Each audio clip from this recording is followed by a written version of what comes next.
Does he have it? Medeiros is going to get it. Look at Thompson. Haven't got it. He's on the outside line though, going into the fastest corner on the circuit. Surely this can't work. Dominic Ligner has got a sensational run outside line now though for the heavy braking zone. Around the outside goes the Audi R8. Look how much Miller's caught back into play. Exactly, Miller's still such trouble. He's not on second and change. All of a sudden, Miller's back in play. Can Barry do it? Big Barry's going to do it. Big Barry.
Good afternoon, everybody, and welcome to Circuit of the Americas for the latest round of the Virtual World Sportscar Championship in 2025. We're having a little bit of a break from the historics over the course of the end of August and throughout the month of September as well. But for the next fortnight, we've got, or indeed the next couple of fortnights actually, we've got 3 races split apart by 2 weeks with Circuit of the Americas this week.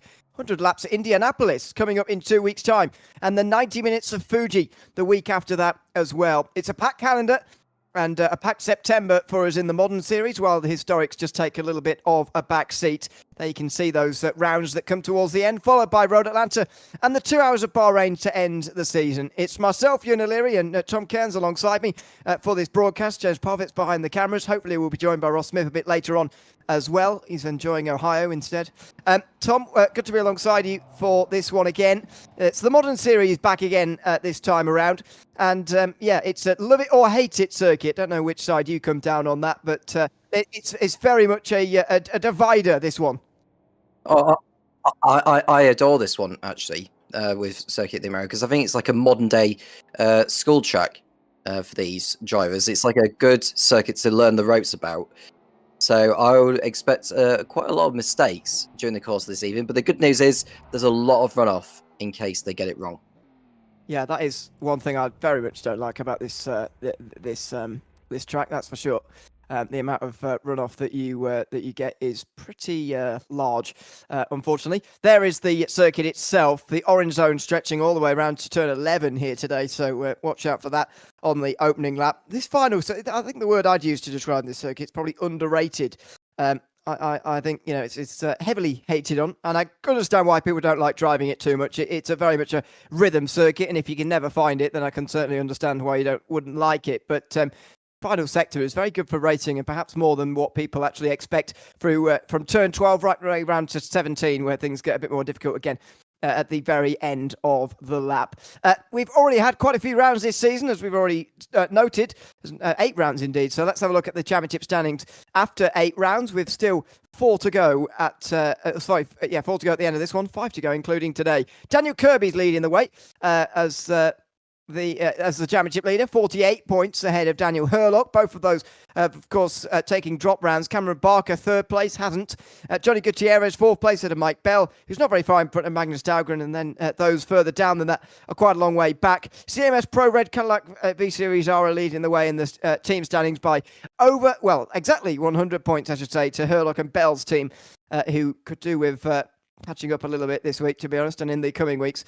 Otherwise, it's going to be over pretty quickly. John Maher is leading in Hypercar AM ahead of Jerry Chen by 43 points. Finishes Gonçalves by 52. So it's quite close between the top 3. Monnier, Chen and Maher are leading the team's championship for Arcuri Mistral Porsche by a very, very long way. 554 points, looking like an unassailable advantage already. JT Tam is leading in GT3 ahead of David Yunt, who needs to start gaining some of those points because, as you can see, he's been consistent. He's taken his drop rounds, though, and that's putting him even further behind JT Tammy, 49 points. James Walker's over 100 back, as are everybody else. Alan Holden, Matthew Overton round out the top 5.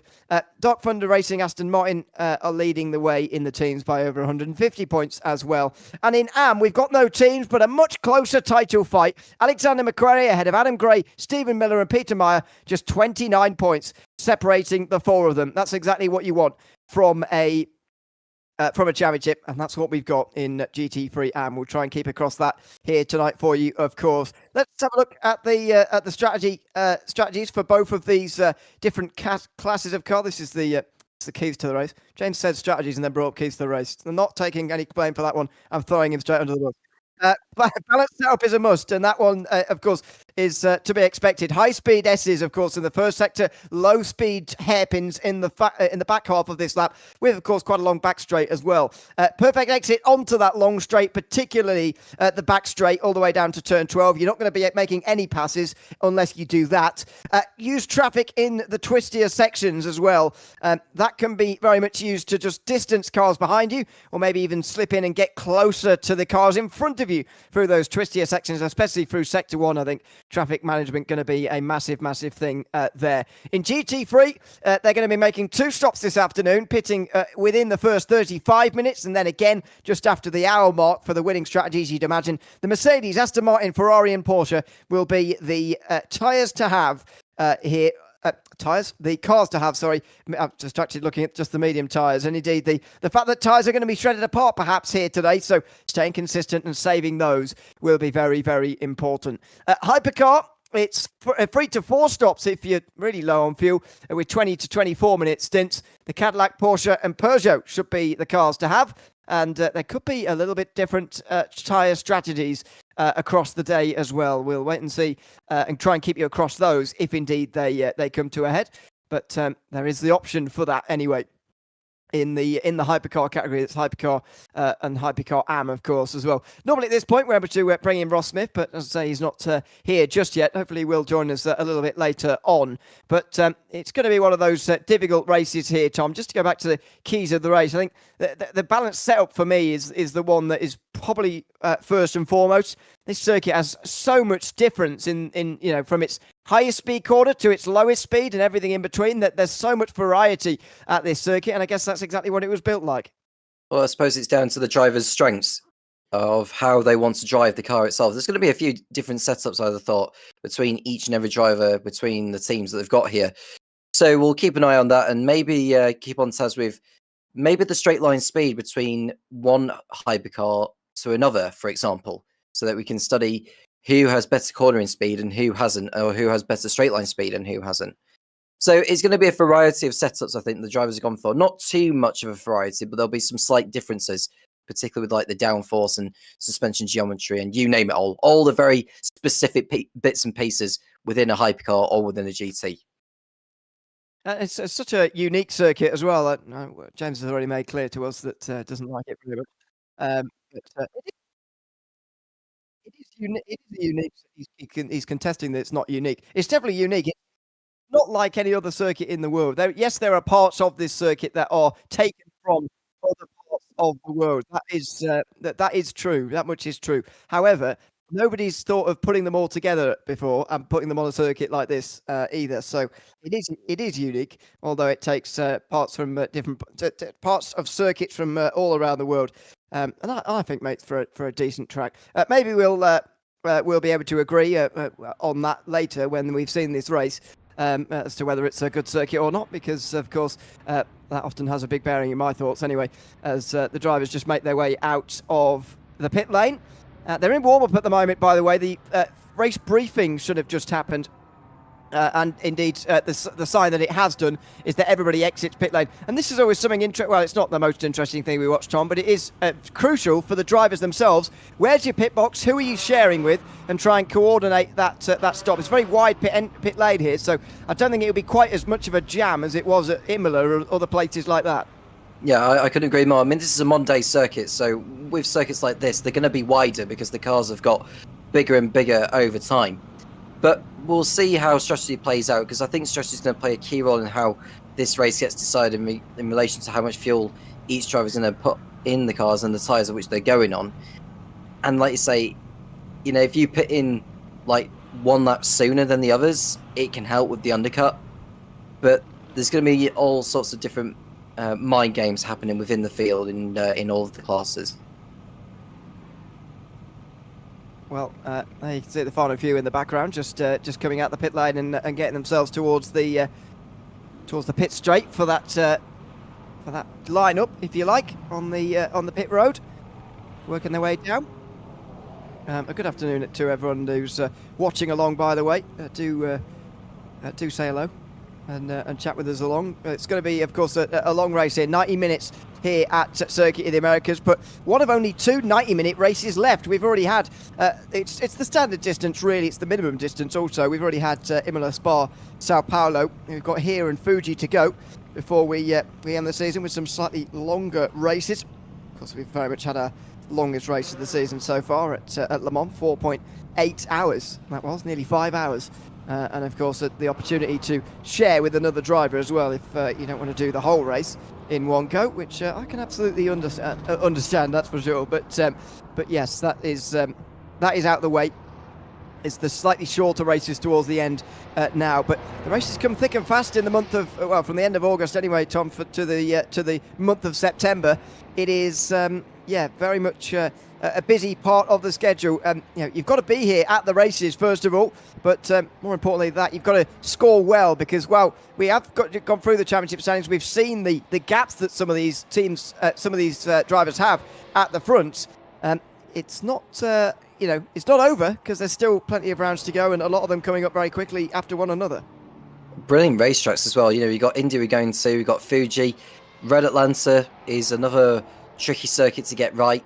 And, of course, another school ground. I don't know if we'll call it a new school ground or an old school ground. Make of it what you will, because 1, we're old, and 2, we're so used to seeing many different types of races over at in Bahrain. But it feels still somewhat like a new school ground to us, but to another generation, like a younger generation, it'll feel more like an old school ground of a circuit. Yeah, a little bit. Although, as we've already talked about, only broke ground in 2012, also the first year that this part of the world hosted, well, not this part of the world, but this circuit hosted a Formula 1 Grand Prix. Now, of course, America has 3. What's going on there? But anyway, it's been on the calendar ever since, and remains so, even while they go off to Miami and Vegas as well for those street races in Formula 1. But World Endurance Championship has started to come back here, actually, for Lone Star Le Mans, which is, of course, a reference to the Texas flag and the Texas state, of course, which this circuit resides in, near Austin. And it's good to have that back on the calendar, actually. I think it's a good multi-class circuit for a 6-hour race, and so we're pleased that that's back. I think it's coming up very soon, actually.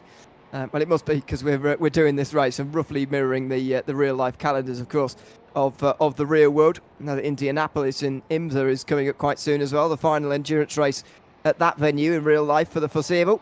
Wonder whether we'll remain there on our calendar or whether we will transfer over to Road America as they are in IMSA in the real world. I do certainly understand, I would at least, Tom, certainly understand that change. Road America seems to me to be more of a multi-class circuit than certainly Indianapolis is, but that's what's on the calendar at the moment. Well, Road America is more of a multi-class circuit, like you say, and there's a lot of places where you can get overtakes done at. Indianapolis has the same, it's just there's not as much in there compared to what Road America is. I mean, if you look at the Indianapolis circuit, the configuration we've got on the calendar, it's got 1, 2, 3, 4, 5, 6, 7, 8, 9, 10, 11, 12, 13, 14 corners, whereas the Road America has got a whole lot more. Yeah, I would have said Road America's got more, but there you go. Anyway, no, apparently it's the same. I would still say though that Road America is much more suited to it, but there you go. That's a different issue, I suppose. Indianapolis is a much different circuit. Should just stick to the oval, not for these cars, but just generally at Indianapolis. Unless it's Daytona, the ovals of the world are not particularly interesting, if you ask me. Charlotte's okay, but it's not It could be better. It's not like if you're going to do a road course, you might as well do a proper road course facility rather than doing half and half with an oval and a road course in the same place. But that's just me. There we go. I wonder if that car was disappearing because the session's moved on. Indeed, it has. I did wonder. So warm-up comes to a close, just a little bit longer maybe than expected. I think there might have had to have been a restart of the warm-up session itself, but it's over now.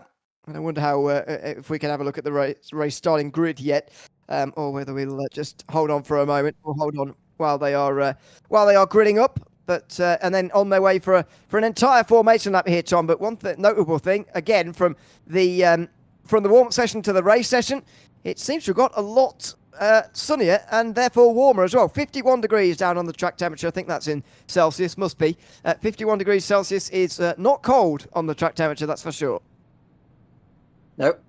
And with the air temperature is that's going to heat up the circuit, and that could play a role in tyre strategy as we look at the cars that are now on the grid. Let's see this starting grid with Daniel Kirby on the front of the field, alongside his teammate Cameron Barker for CMS Pro Red, Bouncers de Bruyne, and Robin Moling, also teammates, at least they're in the Valkyrie together. They are on row 2. Magnus Dahlgren and John Mayer are sharing row 3. John Mayer is the first of the Hypercar AMs today. Johnny and Johnny Gutierrez then share row 4 further behind.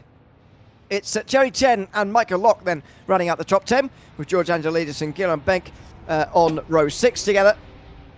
The Hypercars, by the way, taking up just about over half of this field. Sean Kelly and Vinicius Gonçalves share row 7, ahead of Gilles Lalonde, who is the final Hypercar driver. Just 10 GT3s tonight. Ilko Bussing starts 16th overall, and he's on pole in Pro, ahead of David Young and Alan Holden.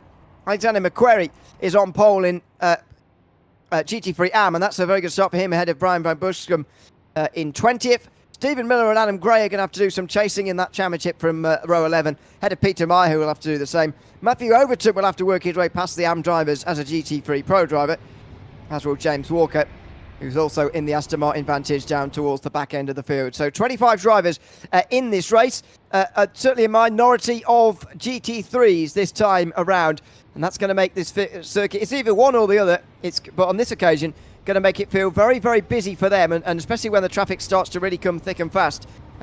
It's going to feel pretty much relentless, really, for those drivers who are getting lapped by the Hypercars. And this is a longer circuit than some of which we've been to as well with is Austin. So it won't be too long before we see the Hypercars heading through on the GTs. They are in their own separate grids as well, these. So these are the Hypercars you can see in the foreground. The background, you can see all the GTs together, so they're not mix and match between the two categories. But I'm looking forward to this one. I think we're going to be in for an intriguing race.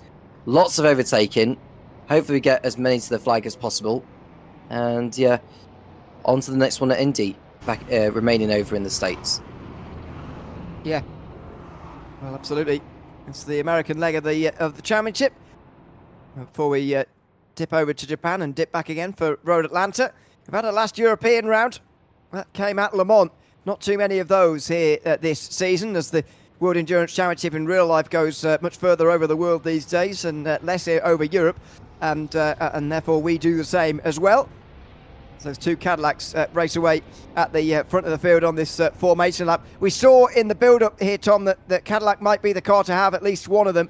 We didn't have the Valkyrie actually up there in the top 3 of cars, but it's notable that they're lining up together on row 2 as well.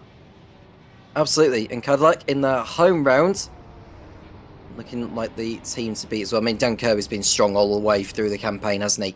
So is it going to be another victory for him, or will Cameron Barker decide to upset the odds here? Let's find out. As Barker chases him down, of course, in that championship. He's 89 points behind coming into today. I think the more important thing for him is going to be winning for the first time this season, because Kirby has swept the last 4 races in a row. Can he do it again here tonight, I wonder, as he now comes around the penultimate corner. Just a few seconds actually have ticked away from the race, unfortunately. The 90 minutes will be slightly shorter as the formation lap draws to a close and takes a little bit longer than anticipated. But anyway, he now comes around the final corner, does Kirby, and we'll get this race underway here in a moment. The start-finish line, of course, and the start-finish straight, relatively long, actually. So may have to wait for just a moment before Kirby gets us underway and the green flag waves as they cross the line. The orange zone, of course, stretching all the way down to turn 11 at the halfway mark, pretty much, of this lap. In towards one. Barker has to challenge Kirby immediately here, and he does have a little look, but couldn't get through. The Valkyries are hounding him in the background as well. Wouter de Bruin very close to Barker there, just through lap 1 and turn 1. But it's a clean start from the Hypercars, and the same goes for the GT3s as well, all of whom get through turn 1 cleanly. Yeah, so in the Hypercars, that was Barker having to get out of the throttle by the time he got to the apex of turn 1, and Wouter de Bruin nearly took advantage and went through. And looking at the GTs, it looks safe and sound so far, and that is Alex Basink in the lead ahead of Yunt, and it's Holden and McQuarrie who's the leader of the LMGT3 AMS. So a clean start. No one seems to have gone round so far, Ewan. So it looks like we're going to be in for for a really interesting race all the way through over the course of the next 90 minutes. Yeah, we certainly are. There are the leaders again. Kirby leads the way by some distance as we go on board with Wouter de Bruin. Fantastic sounding Aston Martin Valkyrie. Johnny Ian meanwhile gets past John Mayer for 6th place there. That's the Hypercar AM leader going backwards early on in this race. There's 6 of those Hypercar AMs here today, and the leader of them now is in 7th place. Top 6 all taken up by Hypercar drivers through this opening lap of the day, but all single file through that final sector for the first time here, and Kirby's gotten off to exactly the start he would have wanted here. He's over a second out front, and he will hope now that he doesn't have to look back again as he controls this race from the front. So it was a solid start from Kirby, as expected, really, over Barker. And it's the 2 Valkyries in 3rd and 4th, so it's pretty much the same as they were on the grid all the way through. As Kirby posts the first lap time of the race, well, that lap time is going to come down in the near future in the forthcoming laps. Looking at further back, this is Johnny Gutierrez, who's running in 8th place, right on board, going through turn 1. Now ahead of him is the Hypercar AM leader, John Mayer, in front in the 88, and Gutierrez will want to try and dispose of him as soon as he can, but Mayer is by no means an easy driver to pass. No, and you know, this grid has been set on qualifying, obviously, so Gutierrez didn't qualify as quickly and lap as quickly in qualifying as John Mayer, and so it's especially going to be difficult. He's in the Peugeot, he's Gutierrez, and you know, that's one of the fancy cars here tonight, along with the Cadillac and the Porsche in the Hypercar category, so he certainly fancy himself coming through here, but then again he is against a Porsche, so that maybe negates that slightly as he comes out of turn 11 now and onto the back straight. Johnny Gutierrez actually under a bit of pressure from Locke, who's in behind there in the Hypercar class and pretty close. That is a pass for class position that could well happen on the way down towards turn 12 if Locke can maybe send it down the inside. There's a little peak there, but Locke just decides not to properly send that, and probably rightfully so as well. It would have been a little bit too audacious, really, from Michael Ott to go for it at turn 12. And Gutierrez, you can just tell that he's losing time to the likes of Dahlgren and Molin. No! Oh, he's gone! John Mayer slides, and Gutierrez makes a bit of contact with him. In the end, Gutierrez saved Mayer from going all the way around into a spin down there at turn 16. That came out of nowhere, really, and Mayer just got too much on the brakes and couldn't stop, basically. And that was enough for Gutierrez and not to go past as Kirby stretches his lead to over. And there's a further spin of that. That's finishes Goncalves at turn 19, and it looks like he's going to fall towards the front end of where the GTs are. Yeah, he's very pleased that they're not too close to him. Otherwise, he would have been falling into that trap there. He has oh dear, he goes a bit too hard into the penultimate corner, and in the end sort of has to fashion a move. I think that's on Gillian Benck there, who was 11th in the Cadillac, and he didn't mean to try and go down the inside there, I don't think, but he ended up doing it, and now drops down to 15th place, as you say, not far away from the front of the GT3 field. And that's what happens in these early laps. Thankfully, though, for these hypercars, nobody's actually fallen into the GT3 field and had to do some early unexpected lapping of those GT3s, who themselves are running pretty close together. This is Alexander McQuarrie, who has held the lead in the GT3 AM so far. He's doing a super job, and he's been very consistent over the course of this season as Alexander McQuarrie. Stephen Miller, who I think came out on top. I think only one of the LMGT3 AMs made it to the end last time out in, I think it was Interlagos, the last round that they raced at, where it was quite an attrition involving the LMGT3 AMs. But so far it's McCreary who's leading that so far. And in the LMGT3 Pros, you've got Basink who's stretching out the lead gradually over David Yunt. And then it's Holden in third place with Van Busekom. So it looks like they're stretching into a rhythm, actually, Ewan. I know there's one or two who've had their moments so far, but it looks like they've got a grip on this circuit already. Yeah, very much so. That's what you'd expect from this standard of driver that we have here on show in the Virtual World Sports Car Championship for season 2025. A long way in the background there. I think the fight for the wooden spoon is on. Not quite. James Walker versus Peter Meyer. Matthew Overton's just behind them, but there's a bit of a peak there. Inside line from James Walker. I think that's in defence almost of Peter Meyer, who also wants to come through here, by the way. He's an AM driver, is Meyer. And, of course, they score points separately. But many pros in between you and your rivals turn out to be a bit of a barrier, really, to coming through the field. So that can become a bit of a problem. It very much seems, though, that Stephen Miller at the front of this group in the McLaren is the cork in the bottle at the moment, and they're all queuing behind him. And we're looking at the back of the whole field, essentially. There is James Walker we're looking at in the Aston Martin Vantage.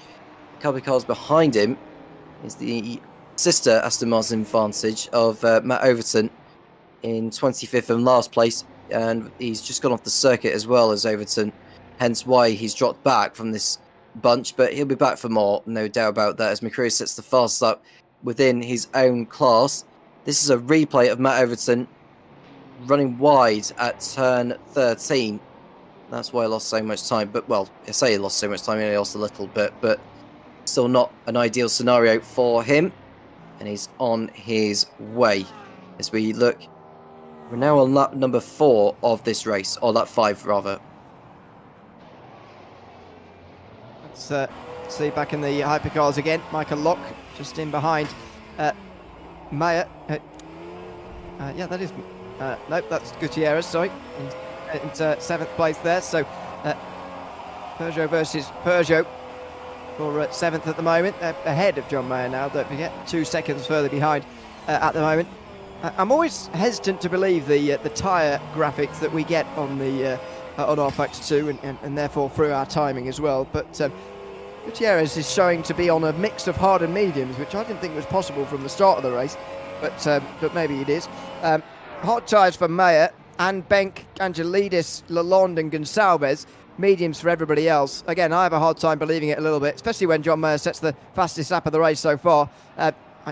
If he can do that on hard tyres, then what can he do on the mediums? I mean, it's very hard to believe that he is on the hards at the moment. We just have to speculate, really, on what these guys might be running early on in the day. But we know that these tyres are going to be ripped to shreds, especially around this first sector and these high-speed corners that we have.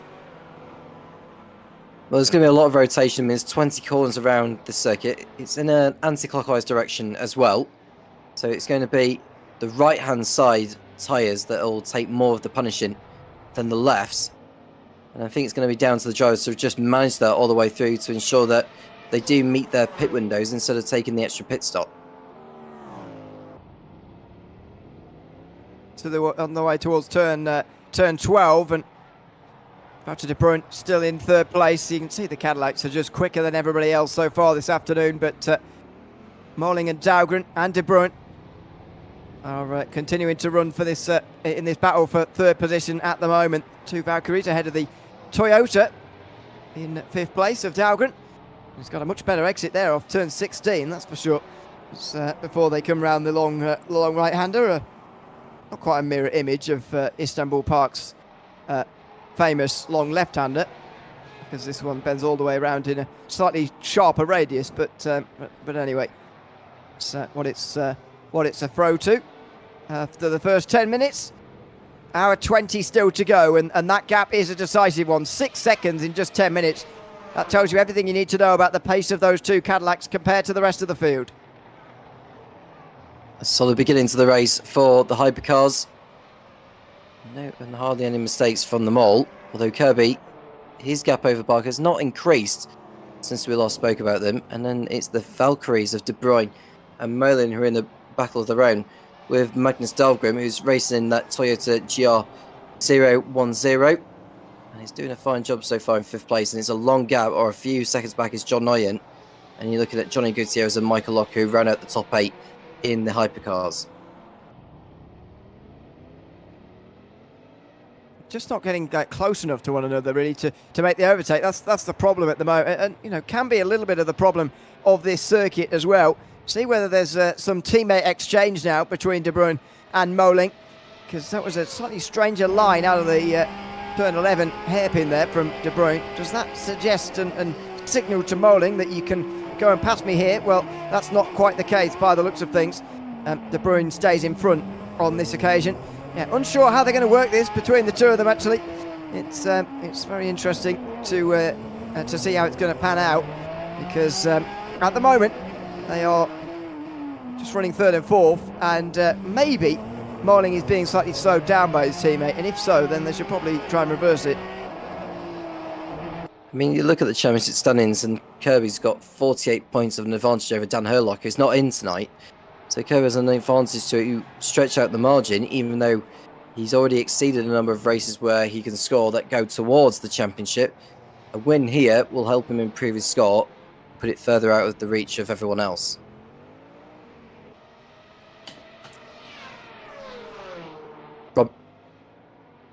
In regards to Robin Rowland, he's on the tail of De Bruyn, but he has been since the beginning. It's a difficult one to call at this stage, because De Bruyn's not pulling away so far, and he's already 8.5 seconds adrift of Cameron Barker's position. So there may come a point where the two, if they are in communication in a voice chat, they could just say, can you go a bit faster, or we need to make a change for position. So I think Moling will just have to try and get closer to De Bruyn and just send an important message saying, look, I'm quicker, let me go by. Yeah, well, I see. I think Moling is a bit quicker, but maybe it's just a visual thing. Maybe it's just the way I'm seeing it at the moment. But anyway, the danger for Moling is that this goes on for so long that actually Dahlgren makes a pass on him, and that's looking more likely at the moment. You can see the Toyota right in behind that Aston Martin now on the way down the relatively long back straight, and he is close enough to have a go here. Dahlgren coming on the inside. He's not quite late as he could have been, but Moling outbreaks himself slightly, and Magnus Dahlgren goes through, puts the pressure on that Valkyrie in front just enough to send him wide at turn 12, and Magnus Dahlgren goes through into 4th position. So in the end, that pressure works, and well, the teammates aren't going to have the option to switch the places, and maybe that's why they weren't, because maybe it is just the fact that De Bruyn and Moling are very, very evenly matched. And if they had started battling as well, Ewan, they would have lost even more ground to the field, and it would have made it even easier for Magnus Dahlgren to get by the pair of them to snatch 3rd place. So now Moling's going to have to really toss it. He just runs into the rear of Dahlgren as they come out there, and we've got a penalty notice for Goncalves as well. I don't know if that's for a collision he's been involved in, and whether that, but it can't be for track limits already, can it? Well, you say it can't be.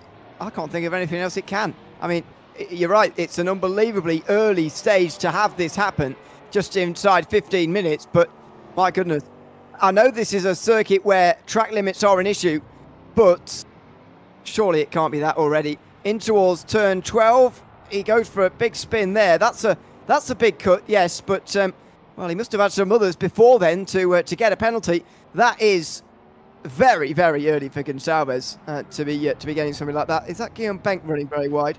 Yeah. I've not seen many people getting the gravel out there, I must admit, but there you go. He's run wide through turn 16. This circuit just so easy to run wide on that it's bound to happen again and again. This is earlier on as that Peugeot of was it Lalonde at the time, or Goncalves? I think it was Goncalves, anyway, wasn't it? Yeah, I think so. And yeah, it was. Yeah, you're right. And yeah, that was an earlier spin. Sean Kelly, meantime, into the pit lane. Actually, yeah. So this is the first pit stop of the day. Just 15 minutes into this one. Very early time to be pitting in, but that's kind of expected with these hypercars, because they are expected to do either 3 or 4 stops, whereas the GTs are looking to do 2. But the hypercars are going to be a lot more powerful, and the reason why they're having to do more pit stops is because 1, they're quicker, and 2, the fuel consumes a lot more when they're going at higher speeds. Kelly's going to drop behind some of the GT3s here as he makes his pit stop. They're still really close, even as the hypercars have to come through on them for the first time. As Kelly comes out the pit lane, there you go. Oh, has he blown his engine? That looks like smoke of an engine to me. He's slowing towards turn 1, or is that something else? As he tries to accelerate now. No, he's just, well, what is going on here? I think he's just overheated. Leaving the engine on while he was stationary for quite a long time there. And he's throwing up all kinds of smoke in front of the drivers now. As he gets to a higher speed, he'll get some cooling through that engine and he'll be okay. But that was a lot of smoke coming out the pit lane. It was, and that's a really bizarre time for it to go up in smoke. You mean, you would have thought it would be going up straight away as soon as he came out the pits after he was stationary. I mean, my interpretation is that it could have been like an oil overfill. But now it seems to have gone away, that smoke, and Sean Kelly can get on with his own race and just forget about it. But now he's got all sorts of traffic he has to deal with. And this is the problem when you pit in so soon, is coming out in the traffic of the GTs. And there you can see the leaders. That looks like one of the Valkyries coming through. That's the 3rd and 4th place drivers who are nose to tail. Wouter de Bruyne and Magnus Dahlgren, who are coming up to lap Sean Kelly as they head down towards turn 12. Kelly stays over to the right, stays on the racing line, allows De Bruyne. And oh, that was contact though. That looked like with Robin Molin, wasn't it? Yep. He was trying to follow through with Moling. And Kelly thought, well, there's a bit of a gap back to you, I'm afraid, so I'm going to turn in time for the corner. But no, he just made that little bit of contact. Dahlgren, though, he's looking very good on the early stage of this race, I must admit. First 20 minutes or so, and he's already made the pass on Moling. And now he's trying to, do the pass on Wouter de Bruyne as well into the penultimate corner, and Moling just has to wait behind the Mercedes there in towards the final turn now. Dahlgren will follow through, and this was one of the keys to the race. Use traffic to your advantage in the twistier sections, and we saw a bit of an example of it there. They are going to get clear of most of it though in time for the proper twisty sections, which are about to come here through the first sector in a moment, if Dahlgren's still trailing, that is. He has a look, that was close, but not quite close enough, and he stays behind the 3rd place driver, Wouter de Bruyne, into this twisty first sector where you are much more unlikely to make a move. Yeah, and the good thing as well is that Molin has stayed in touch with these two. So it looks like Dahlgren is going to have his hands full, not just what's in front of him, but behind, because they've cleared the traffic with the GTs, and they can start fighting amongst themselves over the course of the next few laps before they are due into the pits very, very soon. We've got Goncalves also in. That will be to serve his penalty. I think he can serve that whilst pitting, unless I'm mistaken with that. I hope that is the case, because I don't see why he should have been given the penalty for the reasons which he was given it. But now we look at Dahlgren. He got a much better drive through the apex of turn 11, and I think we could well see a change for 3rd place here, Ewan. Close enough. He was about this close when he passed Moling for 4th, so there's going to be a chance here. A bit of a defence from De Bruyne, but it wasn't enough. There's a lot of track to that left-hand side there, and Magnus Dahlgren uses some of it to barge through. A bit of contact and a slide on the exit of the turn as well, but De Bruyne doesn't give up. Still side by side through this first sector, and this is where the advantage of this final sector, comes into play. The twists and turns of the hairpins allow you to go for cutback after cutback, and another crisscross here from Dahlgren. He gets really close, and he just slips through on that Mercedes on the inside as well. This is where it gets tricky and close, but these are where the chances are as well in that final sector. Well, they're picking their way through more of the traffic, and Dahlgren losing all sorts of rhythm there. He had to get off the racing line to get past that GT, and now it's allowing Robin Molin to come back into the fray here. And look at the gap now between the two Cadillacs up ahead of Kirby and Barker, to where this battle up between the Valkyries and the Toyota of Magnus Dahlgren, and Dahlgren is still not close enough. He's perhaps maybe closer than he was last time at this corner, but it's still no way through at the moment. Not yet. There's the look back from Dahlgren, by the way, at Robin Moling, who is still in 5th place, just behind. Gutierrez now 6th, of course, with John Huyen dropping out of that position. The Peugeot getting past the Cadillac. Let's look back at De Bruyne, though, both of them. And Moling, just after that bit of a defence from De Bruyne, seems a bit of momentum loss maybe from Magnus Dahlgren. And Robin Moling's now right behind, giving him his own go. Got to remember as well, we're over 20 minutes gone now, so the pit window is open for these guys, although they will want to go a little bit further to try and make this race on just 3 stops rather than 4. Still quite a lot of stops, of course, but you absolutely want to avoid 4 if you possibly can. In towards turn 12 again. The slipstream Dahlgren gets is extraordinary. He's down the inside of Wouter de Bruin, who's on the outside again. It's a carbon copy, this time without the GT3 traffic around. And I'm not sure that's the reason for Dahlgren making the move this time rather than last. But he has got to third. He's still under pressure. And there's going to be a look down at turn 16. No. The Aston Martins have been dispatched off. Dahlgren's taken just over 20 minutes to do it. But he's now onto the podium. Yeah, it was a good overtake. I just wonder whether the likes of De Bruyne and Merlin are heavier on fuel compared to the Toyota. And just to correct myself, it is the Aston Martin Valkyries. Although I did say Valkyries, but it's the same thing. But Dahlgren threw into third place, and I think he could well be on a slightly lighter fuel load compared to... You just see Merlin running into the rear of De Bruyne, entering the last corner, and Dahlgren is able to pull further and further away. And this is a chance where he can actually study the lap times as to where Dahlgren is compared to the two Valkyries. Yeah, I think we're seeing it, immediately, aren't we? That, he's quicker in that Toyota to begin with, and those Valkyries are struggling a little bit more. Both of these manufacturers, not one of the top 3 fancied here tonight. Cadillac, Porsche and Peugeot were the ones to have, reportedly.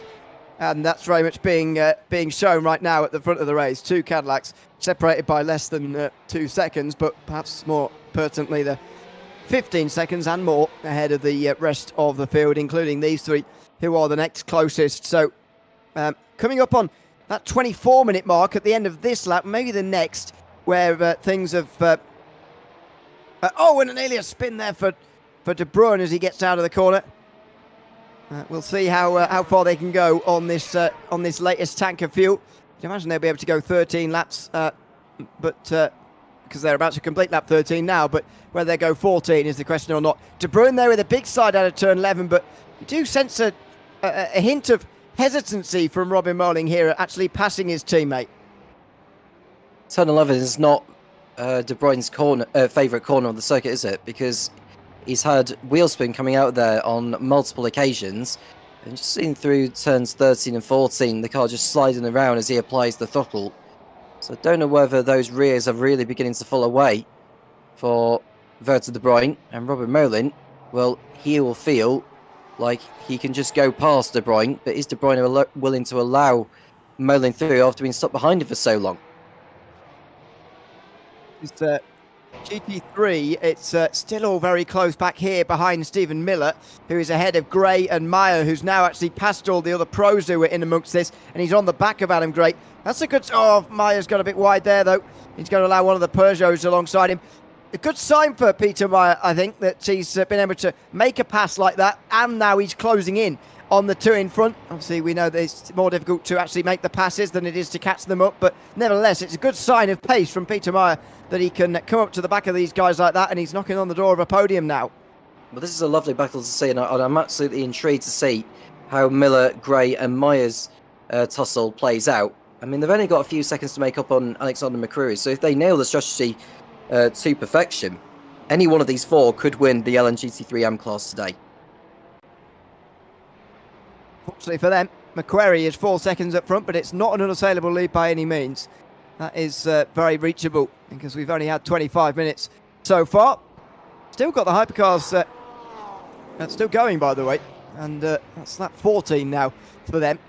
If they could go another 5.5 minutes, they'd be able to make this race on 2 stops, but they won't do that, you wouldn't have thought, as Gray goes a little bit wide through turn 1 there. Peter Meyer was able to gain briefly, but the exit for the Porsche is still better when you run out wide like that. Here's the S's section.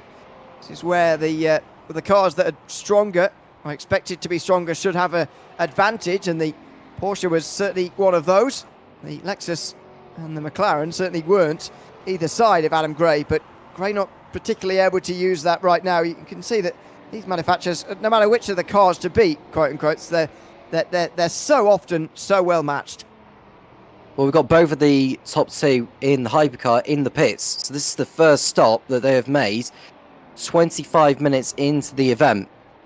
And that will allow Dahlgren to go through. The same for De Bruyne. What does Merlin do? He also stays out. So it looks like well, that maybe explain why the Cadillacs had so much pace at the beginning, Ewan, why they stretched out that lead before they both came in. And that is allowing Dahlgren, De Bruyne and Merlin to remain out there. So we'll see how the lap times play out. But it feels to me like Kirby's got this one under control over Barker. They were close and nose to tail, so they'll come out just in the same order, albeit further down the field. But as we remain with this battle for what is effectively second place in LMGT3 between Stephen Miller, Adam Gray and Peter Meyer, no change at the moment. It's not like they're in massive rush to just complete an overtake, because what they don't want to do is squabble and then allow McCreary to scamper further up the distance. Yeah, exactly. That gap is sort of teetering on the edge of being unreachable. If it doubles or something in the next 5 minutes, then yeah, you'd be in big trouble then, trying to catch him. As Miller comes around the final corner here with not much of an advantage, to be honest, over Adam Gray. But again, where are you going to make the move as Benk comes into pit lane from Hypercar as well. Dahlgren leads now because of those pit stops for the two Cadillacs out front, but still going. And I wonder whether they are trying to make this work on a two-stop here this afternoon, or whether they will have to come in. They're certainly going further than we were expecting them to, at an upper limit of 24 minutes. They're going to be on 28 at least by the time they get to the pit lane, if they have to stop this time round. A lap ago, when these three were going by turn 20, I saw some smoke from one of the hypercars when they were coming out of the pits. I couldn't pick up on who it was, but that was a similar thing to what happened to Benker when he came out of the pit lane. I think he's been in the pits again as Benker for whatever reason. Meanwhile, Dahlgren and De Bruyne have both come into the pit lane, allowing Molin to take over leadership, as does Gutierrez, as does Locke. So Molin's the only driver within Hypercar who has yet to come into the pit lane, for the pro category anyway. So a little look down the inside there from Gray, and he just couldn't make it work at turn 11 there. He's going to have to stay behind Miller again. As you say, Moling the only driver not to be coming in from Hypercar so far. We've not seen some come to the actual line though. Some might go past still. Kirby goes past, but he's already stopped, don't forget, in that Cadillac. So he's in second place and extends an advantage over Barker.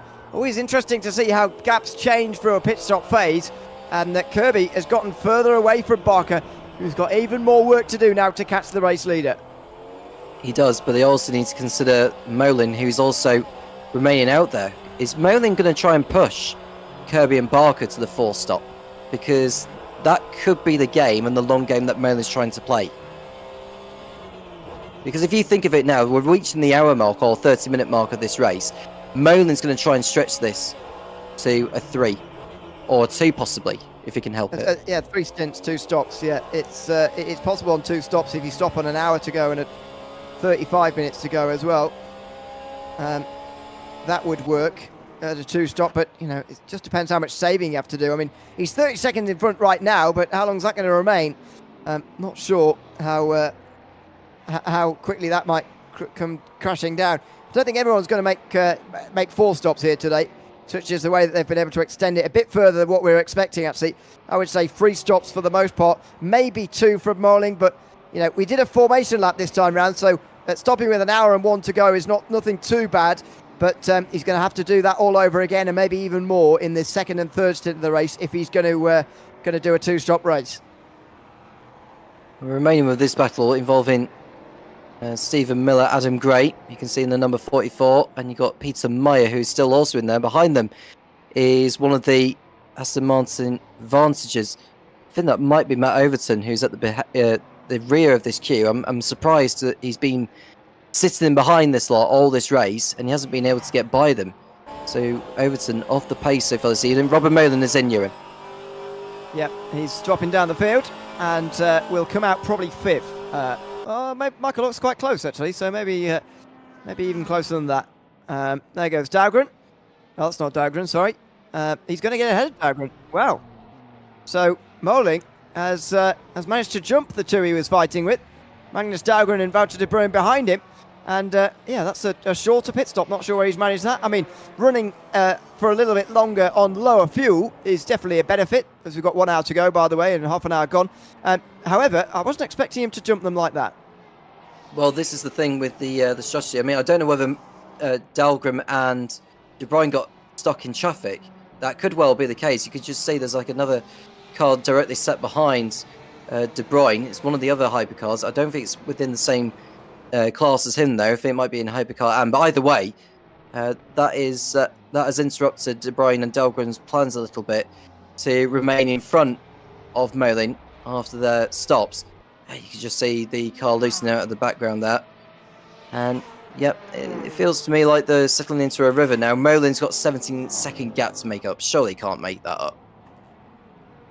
No, it's too big to the front too. I think the only way to beat them here is out-strategizing them and maybe making one less pit stop here today. If that is possible for Molin, then I think he should try and do it. He might get something, a really good result out of it. But let's see. He's under pressure from Dahlgren, but if his strategy is completely different, then there's not much point fighting with the Toyota. Don't pull over and let him through, but don't fight with him either when he gets there, if he does, because at the moment, if they're doing different amount of pit stops, they're effectively just in different races. Well, this is going to come down to the lap times then, because we'll want to try, if we can, to assess the lap times and whether who's actually getting the hammer down and who's not. Well, Jerry Chen has come into the pits, as does Angelidis, so the top two in Hypercar RAM are in for their first stops. Mayer was Mayer, I should say, was leading the Hypercar AM class before the pit stops had arrived, so he should be able to take back the lead of that group. They've been able to go even further, which suggests that two-stop break may well be possible here today. Let's wait and see on that, but not impossible by the looks of what we've seen so far in the hypercar class. Of course, two stops will be the norm in GT3. Wouldn't imagine we're going to see anything different there. In GT3, by the way, since we last looked at them, I've seen a lead change for Elko Bussink, now behind David Youn, who leads this race. Another two of them are. The Mercedes ahead of the Lexus. And this is a big race for David Youn. He's in the GT3 championship fight, of course. He is 49 points behind coming into today. He's finished on the podium in every round so far, and he's won just 2 races. It's been mostly wins for JT Tammy that have put him a bit further behind. Youn has got to take advantage of the fact that Tammy's not here today for the second time this season. And there won't be many chances for him to do that, so today's a vitally important day. As we look back further in the race, I think this is on lap number 1 or something. That's where Bussink lost the lead. It's only 10 minutes ago, less than 10 minutes ago actually, 24 minutes in we're hearing, so well, that must be only 10 minutes ago or so, not even. And look how much sunnier it is, by the way. I can't help but notice the clouds. It's really gloomy now, isn't it? Hopefully it doesn't, for these guys, rain on the circuit. I think we'd enjoy maybe a bit of moisture, but these drivers will be hoping that those clouds do not have any water within them, because that will change this race completely. Well, that's probably the fastest transition I've seen in the space of 10 minutes, if that accident was when it took place. But David Youn, going back to what I was saying about him, he's got to take this opportunity with JT Tammy not around, and he won't get many chances to get back the points in terms of reducing the arrears in the fight in LMGT3 Pro. But yeah, that was a bizarre incident that coming out of there, but that's the thing when you've got a multi-class field of hypercars trying to go past GTs, and just ensuring that you leave enough room for the cars of which you're going past, and that's the scenario of how it can end in tears. They carry on again after 35 minutes. Another yellow flag in the final sector here at Circuit of the Americas. So Alan Holden sounds like he's had trouble from 4th place in GT3 through the final corner. He's not near anybody. Penultimate corner. Just a little bit loose on turning. And we've already seen that on a couple of occasions. I don't think that's a thing specific to GT3 or Hypercar. Any car through there can get a loose rear left, and you can very easily, well, say very easily, spin yourself around exactly like that. And Alan Holden came back onto the circuit just after someone had got by in there. So, I mean, I'm sure he was aware of the cars coming by facing him, but yeah, that was quite a bit of an unsafe rejoin, but I think he'll get away with that one anyway. We'll Alan Holden as he makes his way through the S's and heading through turn number 7, I think that is just going through. I'm just kind of counting numbers in my head actually, but this is him going through 8 and 9. And this is a lovely... I like this bit, actually, where the track just undulates as you go uphill and then downhill through a kink before you arrive and slam on the brakes for turn 11. And it looks like Benkert is coming up behind to lap the number 25. But Alan Holden's got 3 seconds to make up on Brian van Bussicom in the battle for the podium spots in LMGT3. Absolutely. That's a GT3 driver that I haven't seen too much of this season. He's been avoiding the races that I've done. But yes, 8th place in the standings. 41 points to his name, just one more than Bussing, who won last week, don't forget, or the last race, I should say. Back at Sao Paulo. It was all the way over a month ago, don't forget, after July. So over the summer, slightly more infrequent racing. But Bussing clearly returning with the same form, although he's got David Yunt challenging him all over again here. Just as he had it into Lagos, actually. He had JT Tammy and David Yunt challenging him that time round. He's got just Yunt this time, but it's just as much of a challenge. As we go back to the hypercars, Moling is continuing to keep Dahlgren behind, and either one of the two things is happening here in my mind, Tom. It's either that Moling has said, well, I'm never going to make this two-stop strategy work, so I'm going to use all my fuel while I've got it anyway, and just push now 100%, or he is literally this quick that he's fuel saving while he's doing all this, and he's down the inside. That was contact as he's trying to put a lap on Guillaume Beck there, the hypercar driver. That is going to allow Dahlgren to close again. Yeah, that was probably the wrong point on the circuit to overtake another hypercar. We've got pit stops in LMGT3 and whilst we speak.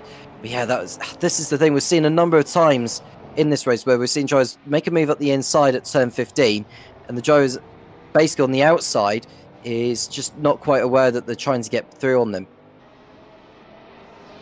Pit stops for GT3 AMS, just 7.5 minutes away from being able to do it on one stop, but that's quite a long way.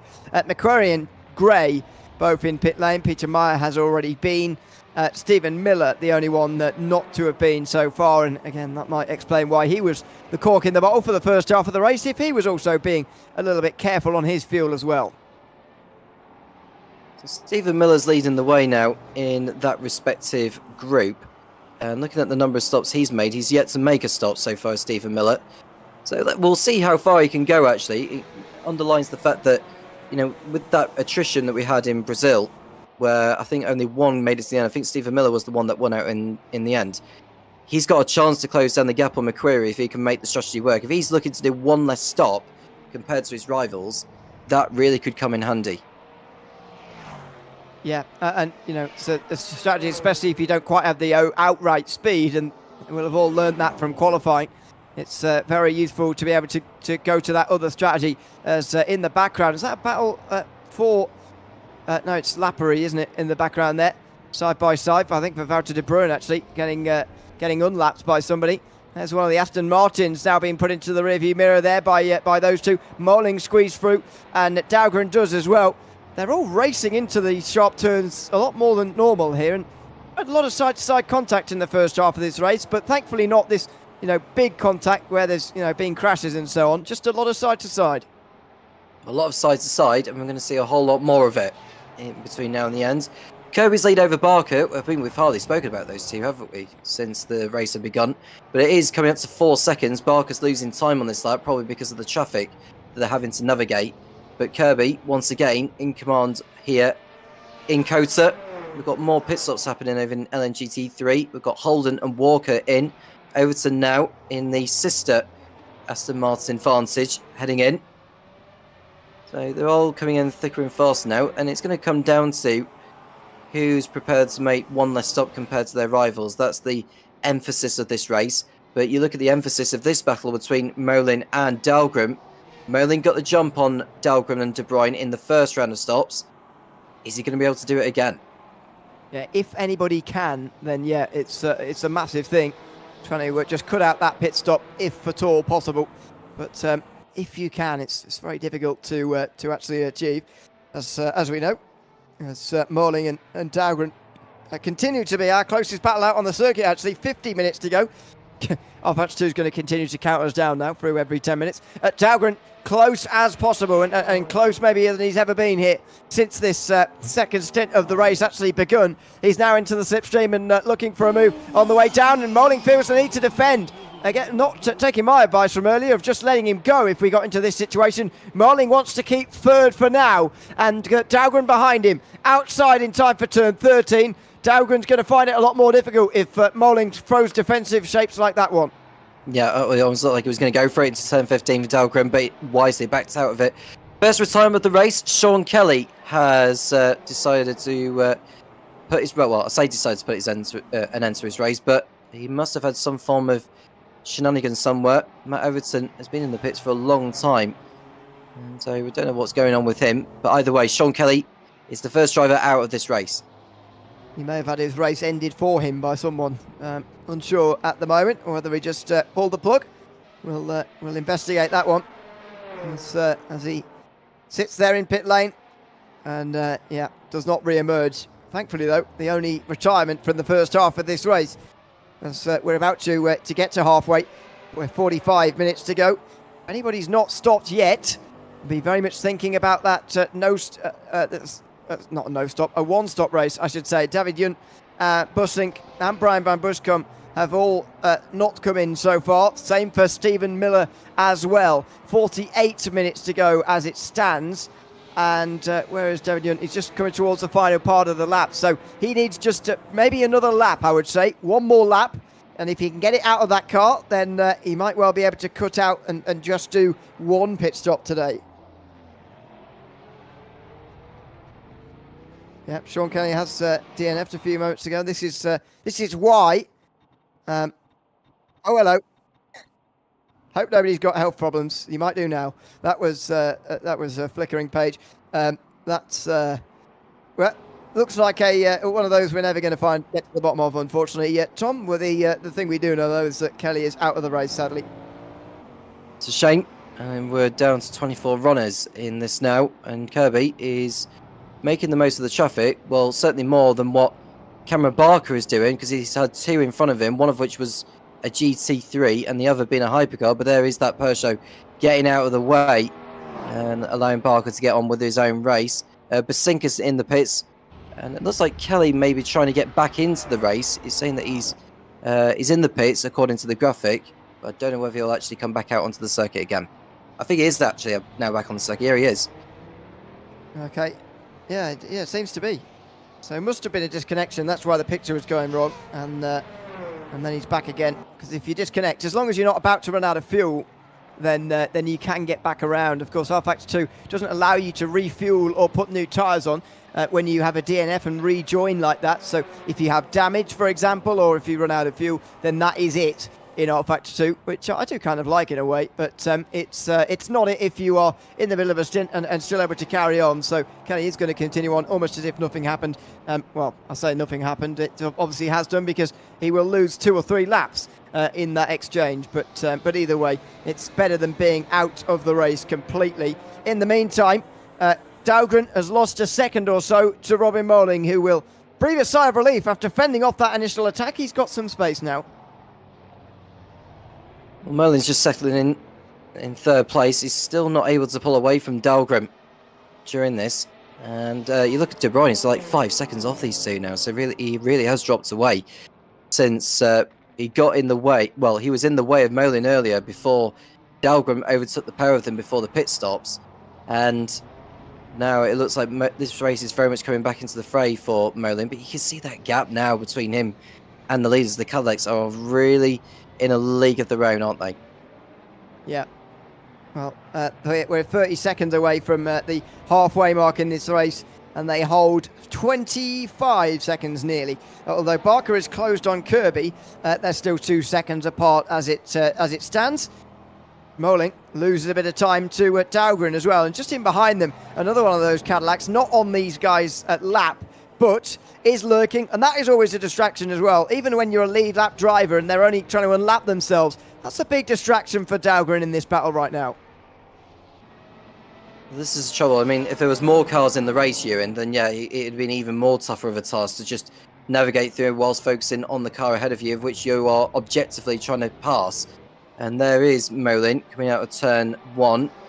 We spoke about the driver's weakness coming out of turn 11. I think it was Molin that I spoke about when he applied the throttle. He got a significant amount of wheel spin, allowing the car behind to close in. I can say Dahlgren, horrible through the S's.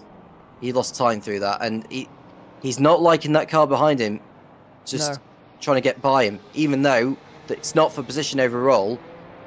This is not what Dahlgren needs. Sorry. A huge distraction, it really is.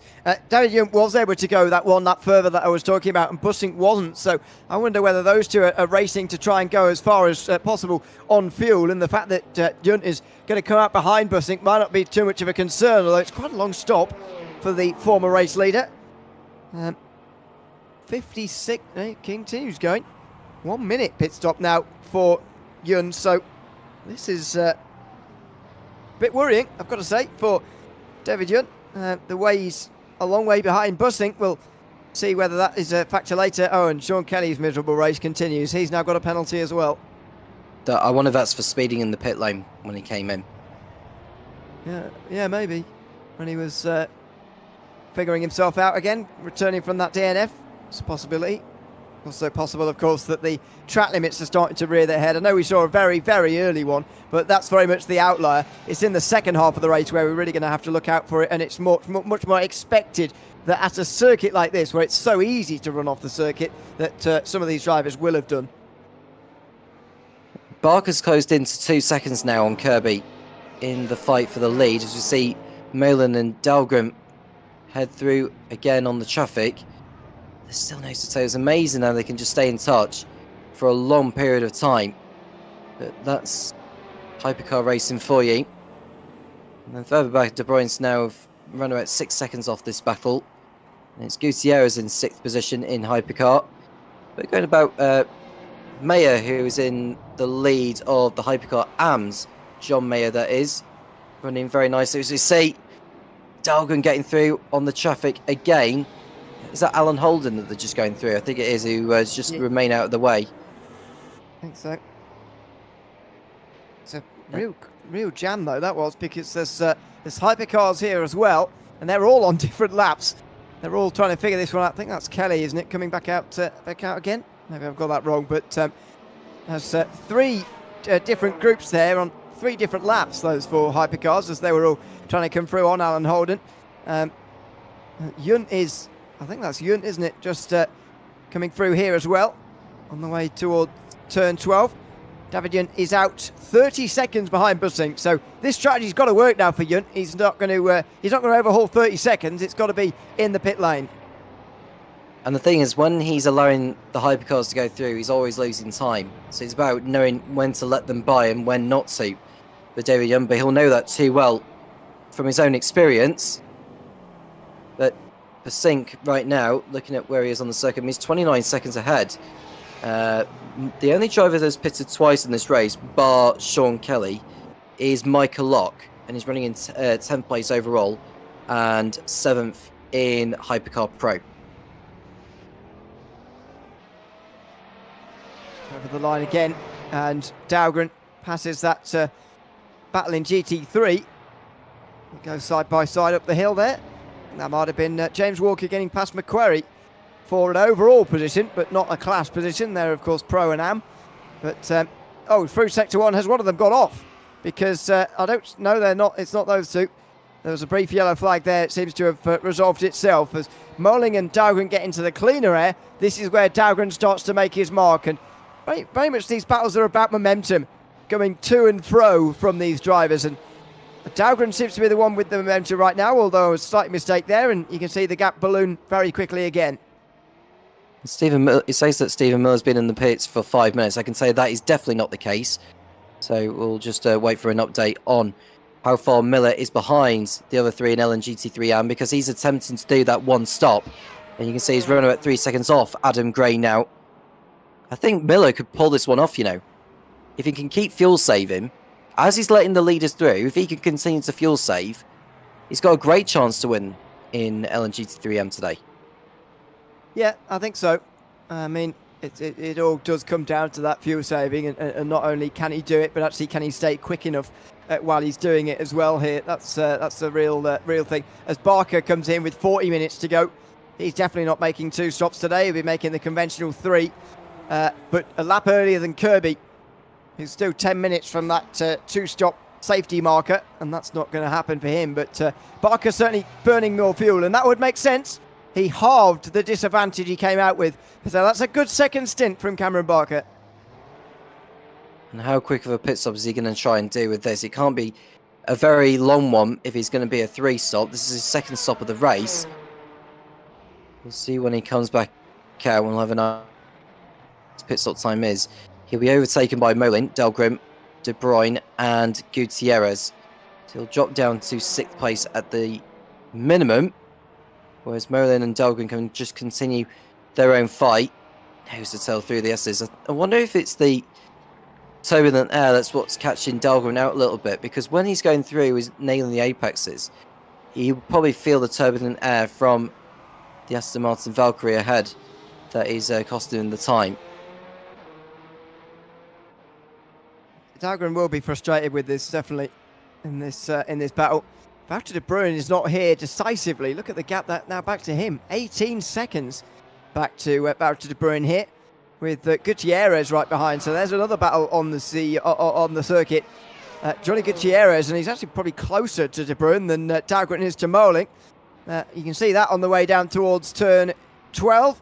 Dahlgren again nowhere near close enough at the other end of the straight. De Bruin's going to have to get a very good run indeed if he's going to stay in front of Gutierrez.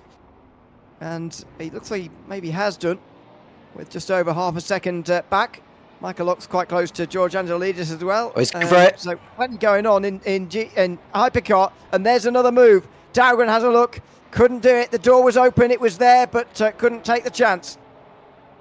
We've got Dan Kirby in the pit lane, so we could well see these two fighting for the lead on the road. That was a good attempt from Dahlgren, and that caught Molin by surprise a little. But he should have known that Dahlgren was going to go for it once he was that close. And providing he can stay in touch with Molin all the way around the circuit next time around, he'll probably be ahead of him. There we caught a brief glimpse actually of Kirby down pit lane. You can see it there just behind the big tower. So these guys do now lead the way. Ahead of, it will be De Bruin and Gutierrez, because Barker's dropped well behind them as well. As yellow flag in sector 3. That is for Gutierrez. He's dropped, well, he's dropped 5 seconds behind anyway. That certainly suggests to me that something has gone wrong for Gutierrez in that battle for 3rd place. And De Bruin will hold on again, but he has been caught here, and he's been distanced by these two by a very, very long way. 20 seconds is massive. This is what happened. It's actually final turn. De Bruin's in the Valkyrie just ahead. Oh, locks the rears in that Peugeot and spins around. He just got a little bit too exuberant through turn 20. At least he's carrying on his way. You could just see that's Kirby and Barker. Kirby just came out of the pits right in front of Barker. And the longest stop from Barker in the first round has come back to help him in the second, as Kirby has a longer stop than him this time round. So the two Cadillacs are nose to tail with 1 stop still to make, 36 minutes still to race. The net race lead battle is right on our hands now. Oh, he's getting held up now, but he's Kirby by the LMGT3 ahead.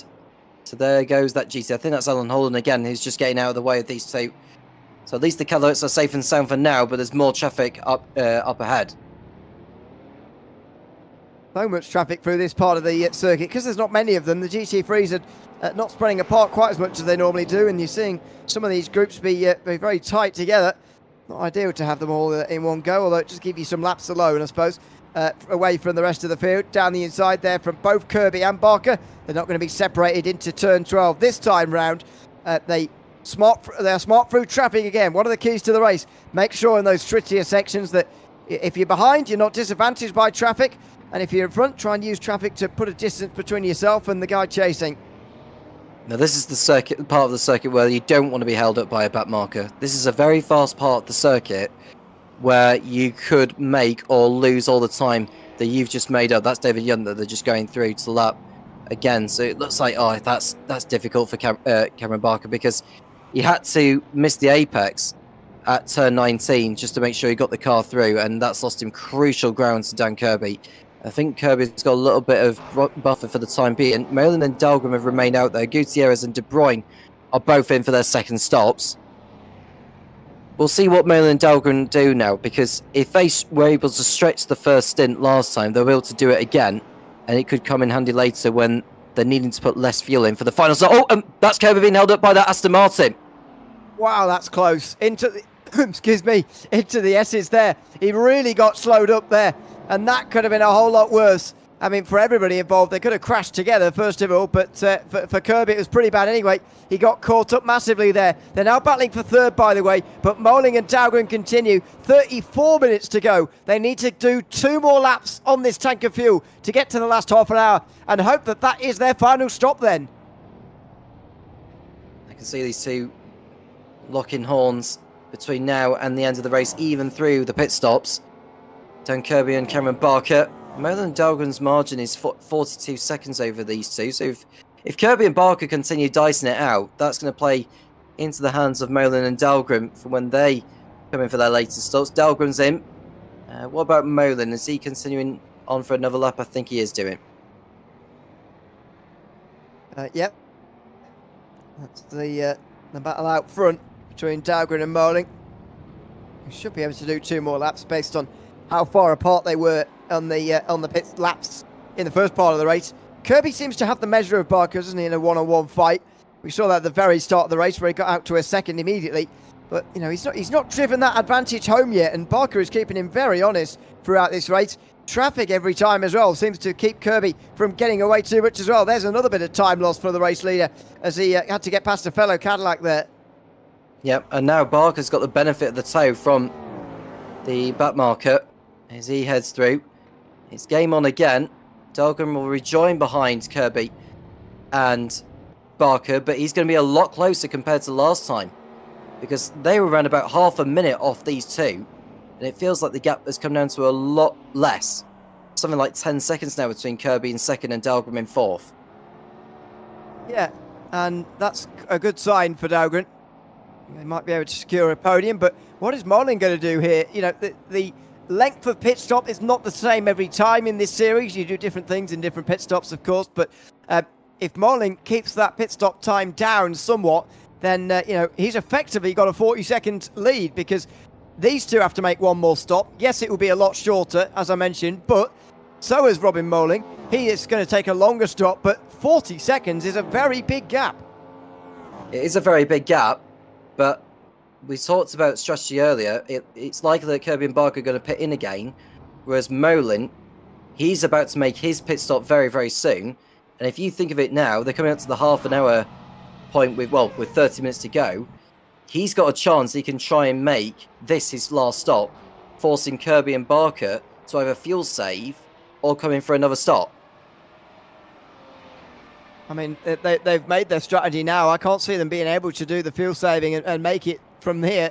You've got to commit to it right from the very beginning, like Robin Moling has. So they're not going to manage that if they try. They've got to hope that their pace is good enough as the Peugeot there stayed out the way. Moling, though, was going to come through almost whether he's going to be let through there or not as he dived down the inside of turn 7. You can see why he wanted to dispatch of the Peugeot, though, because it was sliding in the background. And he's trying to get away from Kirby, who sets the fastest lap of the race last time by. That was a good lap from Kirby, and he's pulling away from Barker, as you would expect with that fastest lap. And Molan, well, he can just focus on getting by the back markers. If he could just get by. Is that Stephen Miller that they're just overtaking there? I think that's Miller who's just remaining out of the way. Peter Meyer is behind him, who's making his second stop of the race. Miller is predicted to go to the end, leaving Graham McCreary to pit him for a second time. The battle between those in the lead in the LMGT3 AM.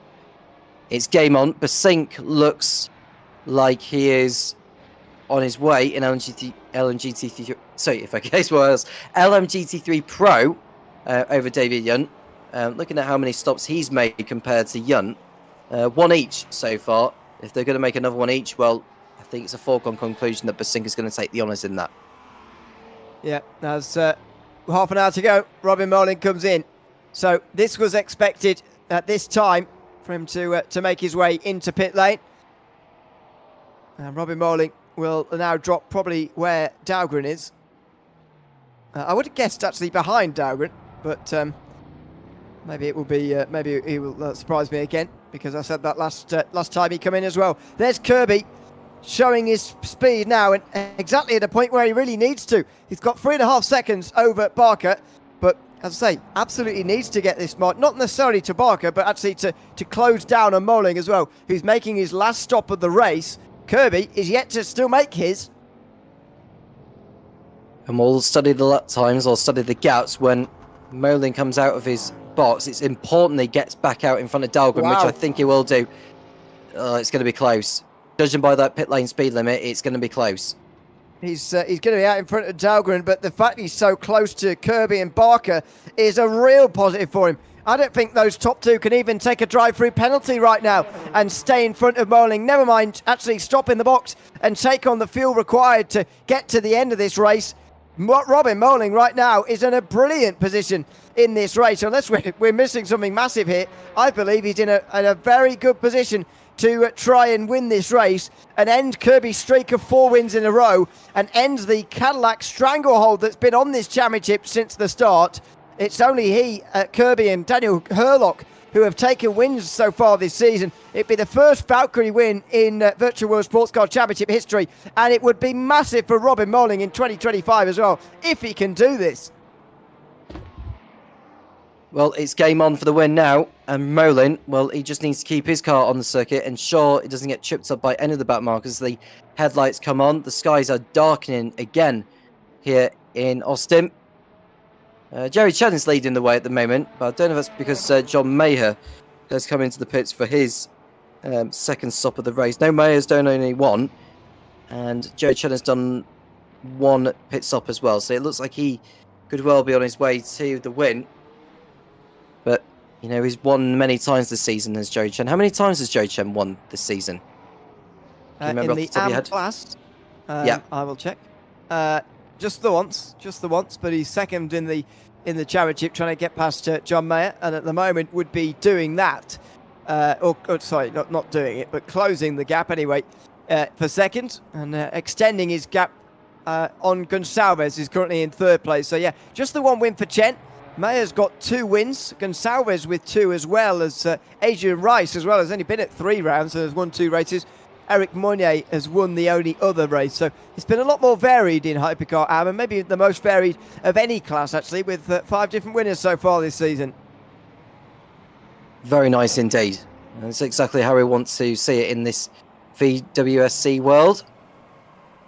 Looking at the gap between Barker and Moling, well, it's not surprising that the Hypercars will be getting the hammer down, which they need to, because if they're committing to this strategy, they may as well use up all the fuel they've got and then come in for a splash and dash with around about 15 minutes remaining, as Jerry Chen, the leader of Hypercar AM, is in.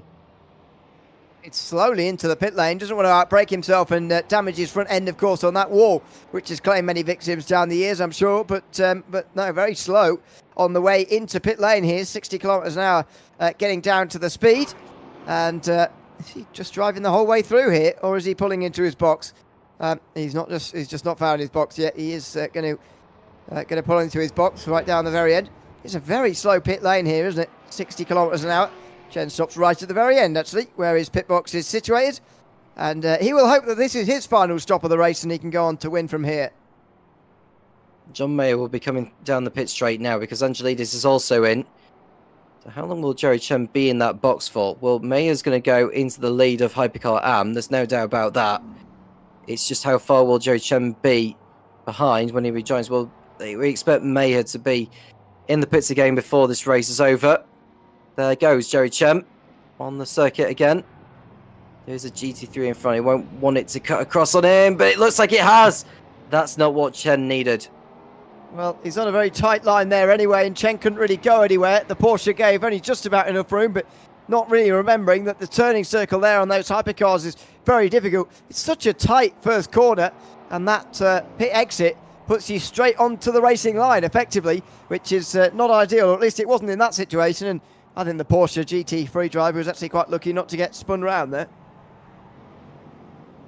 And Chen's got a race that he is needing to win. to reduce the arrears between him and John Mayer in the championship. 43 points was the gap before they arrived, and Jeremy Chen right now, on paper, is looking good to reduce that. But even if he does reduce it today, he's going to have to keep doing that between now and the end of the season, really, if he's going to take the title. Absolutely, we're starting to get to that part of the season now where you think about these things. 5 rounds to go, including this one, and just 4 at the end of today. You can start to dismiss a lot of drivers as well from the various championship equations. Gone are the days where everybody's still got a chance with a very good end to the season. It's not true anymore. Some will be distanced from here, especially with the gaps that we see in some of the categories here today. It's very large for some of those. As Chen continues in second place. Not really too many close battles out there on the circuit at the moment. We've got James Walker just in front of Ryan van Buskum in the battle for third in GT3. His GT3s have actually been getting past the AMs now with more frequency, and they're now battling amongst themselves. So Van Buskum is going to try and use that and get onto the podium here at the expense of James Walker, although he's sliding, and I have a feeling that Walker's been moving through the field really today rather than being overtaken, so I have a feeling that that might be the way that this battle goes as well. It's a good battle in either way. James Walker in third place in that Aston Martin Vantage, and over a second clear of Van Buskum, so it's going to be a nail-biting contest to the end between those two respectively. But the talk really is over at the front in Hypercar, because if Molin can just, well, hold off Kirby and Barker once they pit in for the last time, it's going to be a memorable victory. He's left Delgan for dead, look. He's already 14 seconds clear of him, nowhere near him, and nowhere near Wouter de Bruyn. Yeah. The gap, though, extending to Kirby would be worrying me a little bit. Kirby's getting away from Barker, who's also getting away from Moling. And so the gap's getting a little bit larger than you'd like now for Moling. And that extra stop for Kirby. I personally hope, more than anything, you know, we're neutrals and don't really mind who wins the race, really. But what we do want to see is a race for the win here. And Moling is, I hope, anyway, going to be ahead after that stop for Kirby, and then they can fight it out between themselves as we have a look at Lalonde wide through turn 16, and then getting into the gravel and spinning around on that gravel as well. Not the first driver we've actually seen in that gravel today, although it's quite an unusual place to find yourself, I must admit. Kelly on a very tight line for that penultimate turn, and so no surprise at that speed that he went straight off the circuit. And again, that's why you don't have tarmac runoff quite like that, because it just, mistakes go unpunished, and that's what we saw there. Yep, and that was him running wide, and he's got back on the circuit anyhow without picking up any track limit violations or whatever. This is the battle for third place in LMGT3 Pro between Walker and Van Buskum. It feels like the closest battle within that class, really, and even throughout the whole field for that matter. So there's not a lot happening, but it's going to come down more to the strategy side of things. These should be able to go to the end now. Although some are trying to do the one stop, others are doing the two.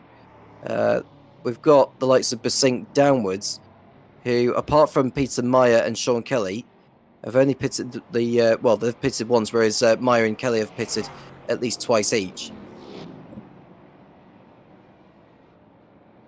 Well, 21 minutes to go. This is by far the closest battle on the circuit just for the moment. We're waiting for those final stops, really, to know where we are with some of the other fights.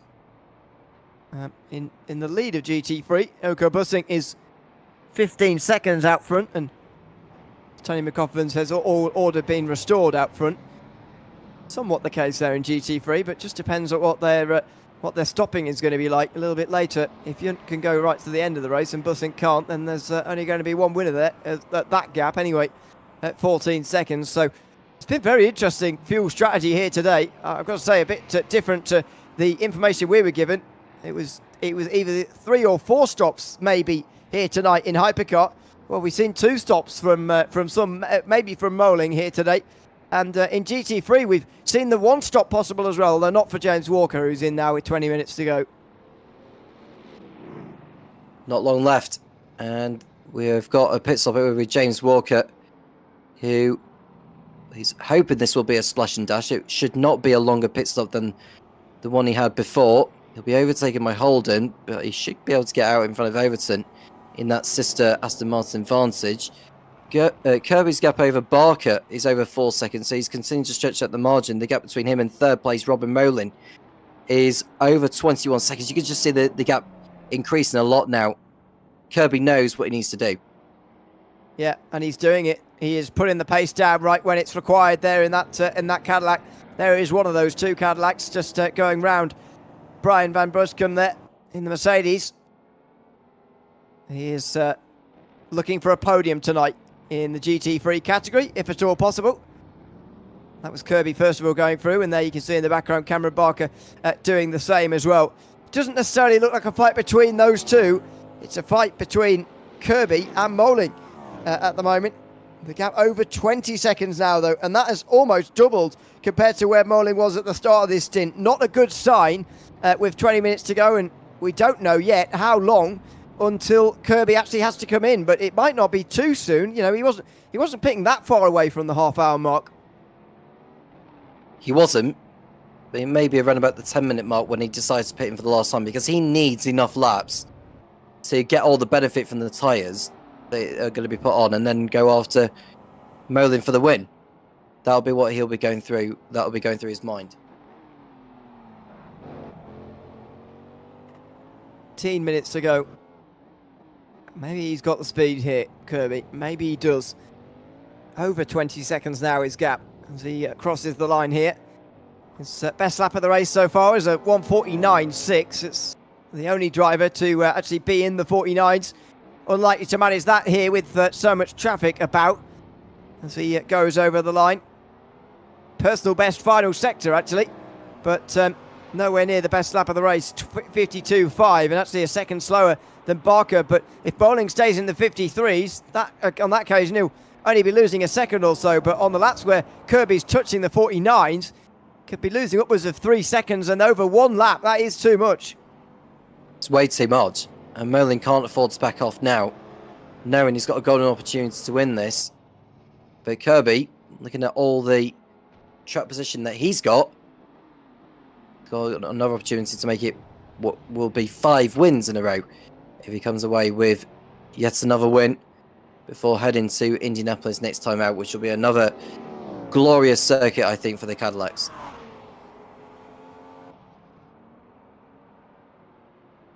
Yeah, well, it very much seems like it will be. Having said that, every race this season has been won by Cadillac overall. So it's very much been their season. And their drivers who are driving it as well are doing exactly what they have to here this season, and doing it again here. Kirby looking to go 5 in a row. He would set that record that nobody could beat this season anyway in 2025. Nobody would be able to beat it as Busick now comes in for his final stop. 16.5 minutes left for him. That will be the amount of fuel he puts in effectively as well. David Yunt will then effectively have his target set for him as he leads at the moment. Busick still sat there. It's a fair chunk of the fuel tank that he has to fill up here. Busick still there. Over 20 seconds. This is a big lead for Yunt now, and one that he shouldn't lose as long as he can make it on fuel. Busick out of the pits, and he's long ahead of Van Buscombe over that particular battle. I don't know whether Busick will close down on Yunt. Probably not, because if you look at where Yunt is right now in regards to his gap over him, and he's only made the one stop in this race, so it may be that he's going to try and make it the 2 just to ensure he has enough fuel to make it to the end. We've seen constant yellow sectors around the track. The latest been over at sector 2, but that's gone away very, very quickly. Over 28.5 seconds now, Ewan, that Dan Kirby has got over Robin Molin. Yeah, this is coming into a gap where Moling might not actually get out in front at all with that kind of a margin. Nearly 30 seconds out there on the circuit. John Uyen into pit lane meantime for the final time today from Hypercar. Busick's back out again. He's nearly 30 seconds behind David Yunt. That's the target that's been set. 30 seconds in just over 15 minutes. That doesn't seem very achievable, really. No, definitely not. And David Young has got that big margin over Basink, who, well, I can say he's no longer in the pit lane as Basink, so we'll get an updated gap on that. But I will say that Adam Gray and LMGT3 AM has come in for his final stop. It shouldn't take that long for him to do, which will allow Stephen Miller to take over the lead in that. And we're into the last quarter of an hour here, and Dan Kirby, after making the stops that they're done, or after Robin Molin's stop, it looked doom and gloom for the Cadillac pairing, but the way Kirby and Barker have got on with it is quite sensational. Yeah, it really is. It's really been a display that we've seen all season long, a story that we've been familiar with in the Virtual World Sports Car Championship for 2025. It's happening all over again here. 14 minutes to go. And the gap approaching 30 seconds between Kirby and Moling now. And still no pit stop. And you've got to remember as well, Tom, that the longer that Kirby and Barker go, the less fuel they have to put in too. So that makes it even easier for them as well. Not only are they extending the gap with a lower fuel load and better pace, they're actually shortening their final stop as well. It's all in their favour right now. It really is. And Kirby will hope that the pit stop is going to be a lot shorter than what he's had last time. But he's got to make sure he keeps on the track position when he comes back out, and also getting by back markers like David Yunt here. There goes Kirby, and behind Yunt there's another GT3 there who's got Cameron Barker for company. Barker's going to get held up by that, and he will lose time to the leader, which he's been trying to pass all the way through this. Absolutely. Traffic still the general flow of things in this race. Just 7 laps to go when they get to the line, by the way, unless the pit stops really slow us down, which they may do. But should still be 7 to go as Barker goes round the outside of that Mercedes there into the penultimate turn. Now they carry on again, or at least Kirby does. Barker decides he can't go a lap further. He had to think about that, didn't he? He was just generally fading left and right, and so note down the gap, about 5 seconds. Kirby is in front of Barker at the moment, and let's see where Moling's going to be in relation to these two Cadillacs that will only need about 12 minutes of fuel, and therefore about 7 laps of fuel here as well for Barker. That is not quite half a tank that these guys have been taking on so far on this day, so it's not too much. Slow pit lane though, don't forget, through the final corner now for Moling as he comes to a stop for Barker. So that's a positive for Robin Moling, that he's quite a long way through, even as they come to a stop here. Barker still, time ticks away as Moling passes him. Is he going to be 5 seconds in front, Moling? I think so, and therefore he will be in front of Kirby by the looks of things here as Barker makes his way out the pit lane. It looks like he will be in front of the two Cadillacs, but he'll have to defend from them as they come out the pit lane. 50 seconds in the lane for Barker overall. That wasn't stationary time, but overall 16 seconds the gap. Maybe Moling is going to be okay here. The gap grew quite large, but the stops, don't forget, do take a long time as well. They do, and we'll see what Kirby's time will be when he pits in, and he'll have less fuel needing to be put in compared to his teammate. But I'm interested to know whether Barker's actually in track position, because if he's got track position, that'll help him close down the gap to his teammate, who's gunning for another win. And Molin, well, he's got a golden chance to win, but I'm conscious of how far Kirby is able to push out the gap before he ducks his way into the pit lane.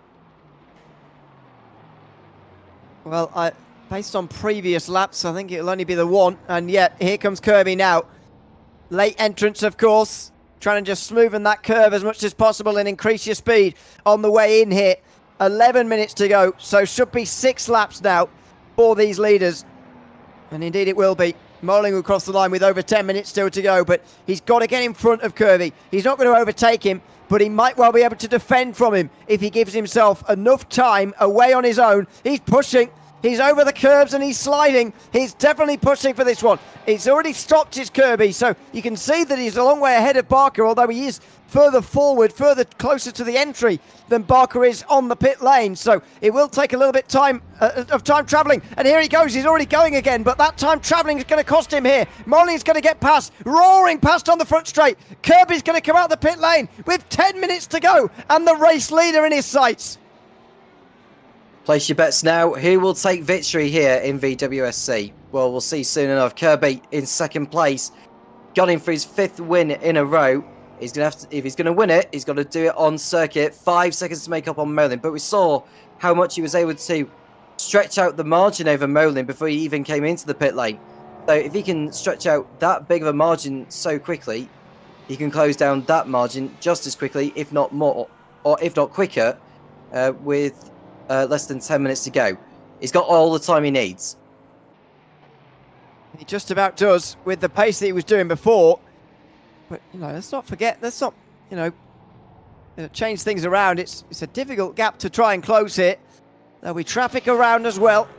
See, this is not going to be easy for Kirby to take his 5th win in a row. And I wonder what he must be thinking at the moment and how much he would have been expecting Moling to do this. Because, as I say, based on the information that we were given, this was not going to be a possibility here at Circuit of the Americas. But clearly the fuel burn is not that bad at this circuit in that Aston Martin.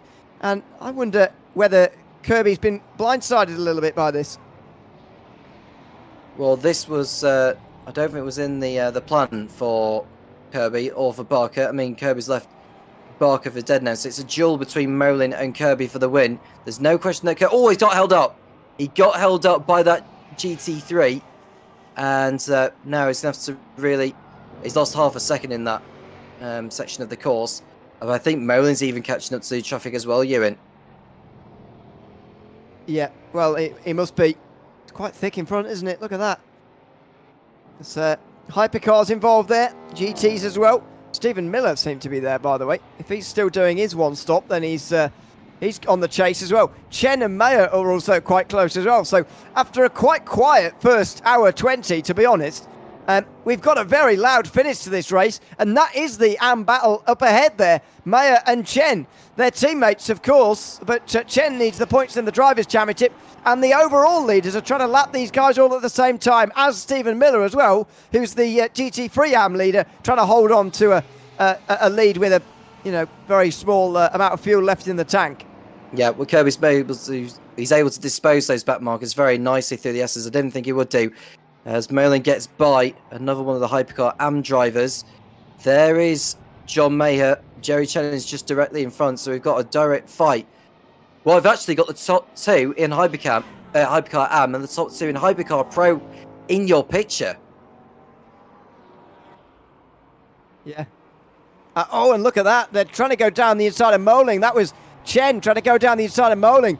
But 1 and 2 in both of our hypercar categories, all in one shot at the same time. The 2 Porsches separating Moling from Kirby for the moment. And this is almost perfect for Robin Moling. These will be 2 difficult passes to make for Kirby, and that will just delay the point at which he catches Moling.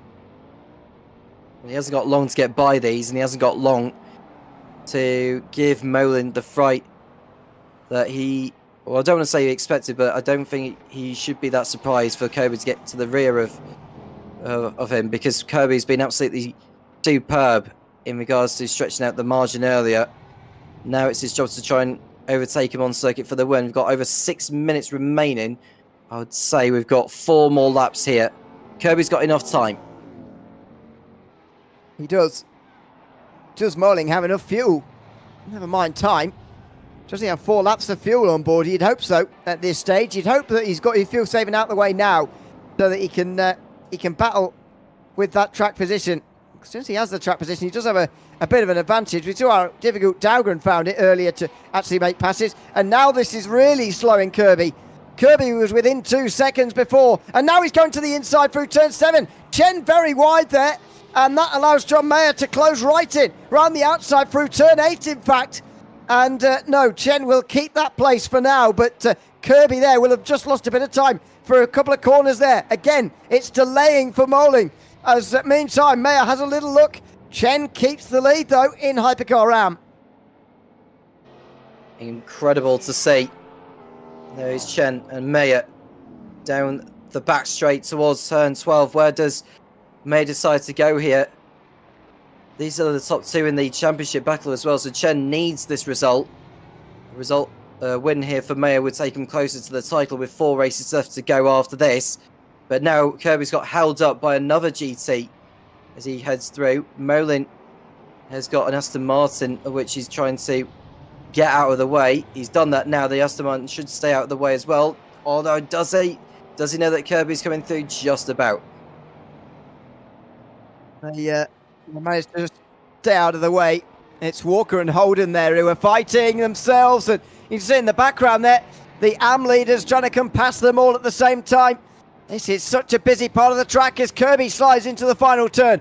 4.5 minutes to go. Just 3 laps here from Circuit of the Americas. Finally, the gap below a second for the lead for the first time here in a very long time. Robin Moling is 3 laps away from a famous victory, but he's got a lot of defending between now and then to achieve it. This is very intense. I'm loving what we're seeing, but this is very intense now. He has Molin. Can he withstand the pressure is what I'm trying to say, because this is the fastest Kirby has been since his final stop, and now Molin's going to have to give it his all to really hold him off until the Czechoslovakians has still got another couple laps to go after this. Molin is going to have to hold on for dear life. He absolutely is. The advantage, of course, being that there are limited overtaking chances, but when they do come, he has got to get the exits right. Another one of our keys to the race. Perfect exits required onto these long straights, and this is one of them. And he does get a good exit there, using the power of that Valkyrie as well. He just weaves around a little bit to negate the slipstream, but the Cadillac's coming. He's going for the inside Kirby. Oh, he was defended there, was Robin Moling there, quite late really, and he should have defended earlier probably. He should have seen that coming, but Kirby wasn't close enough, and this time Robin Moling survives.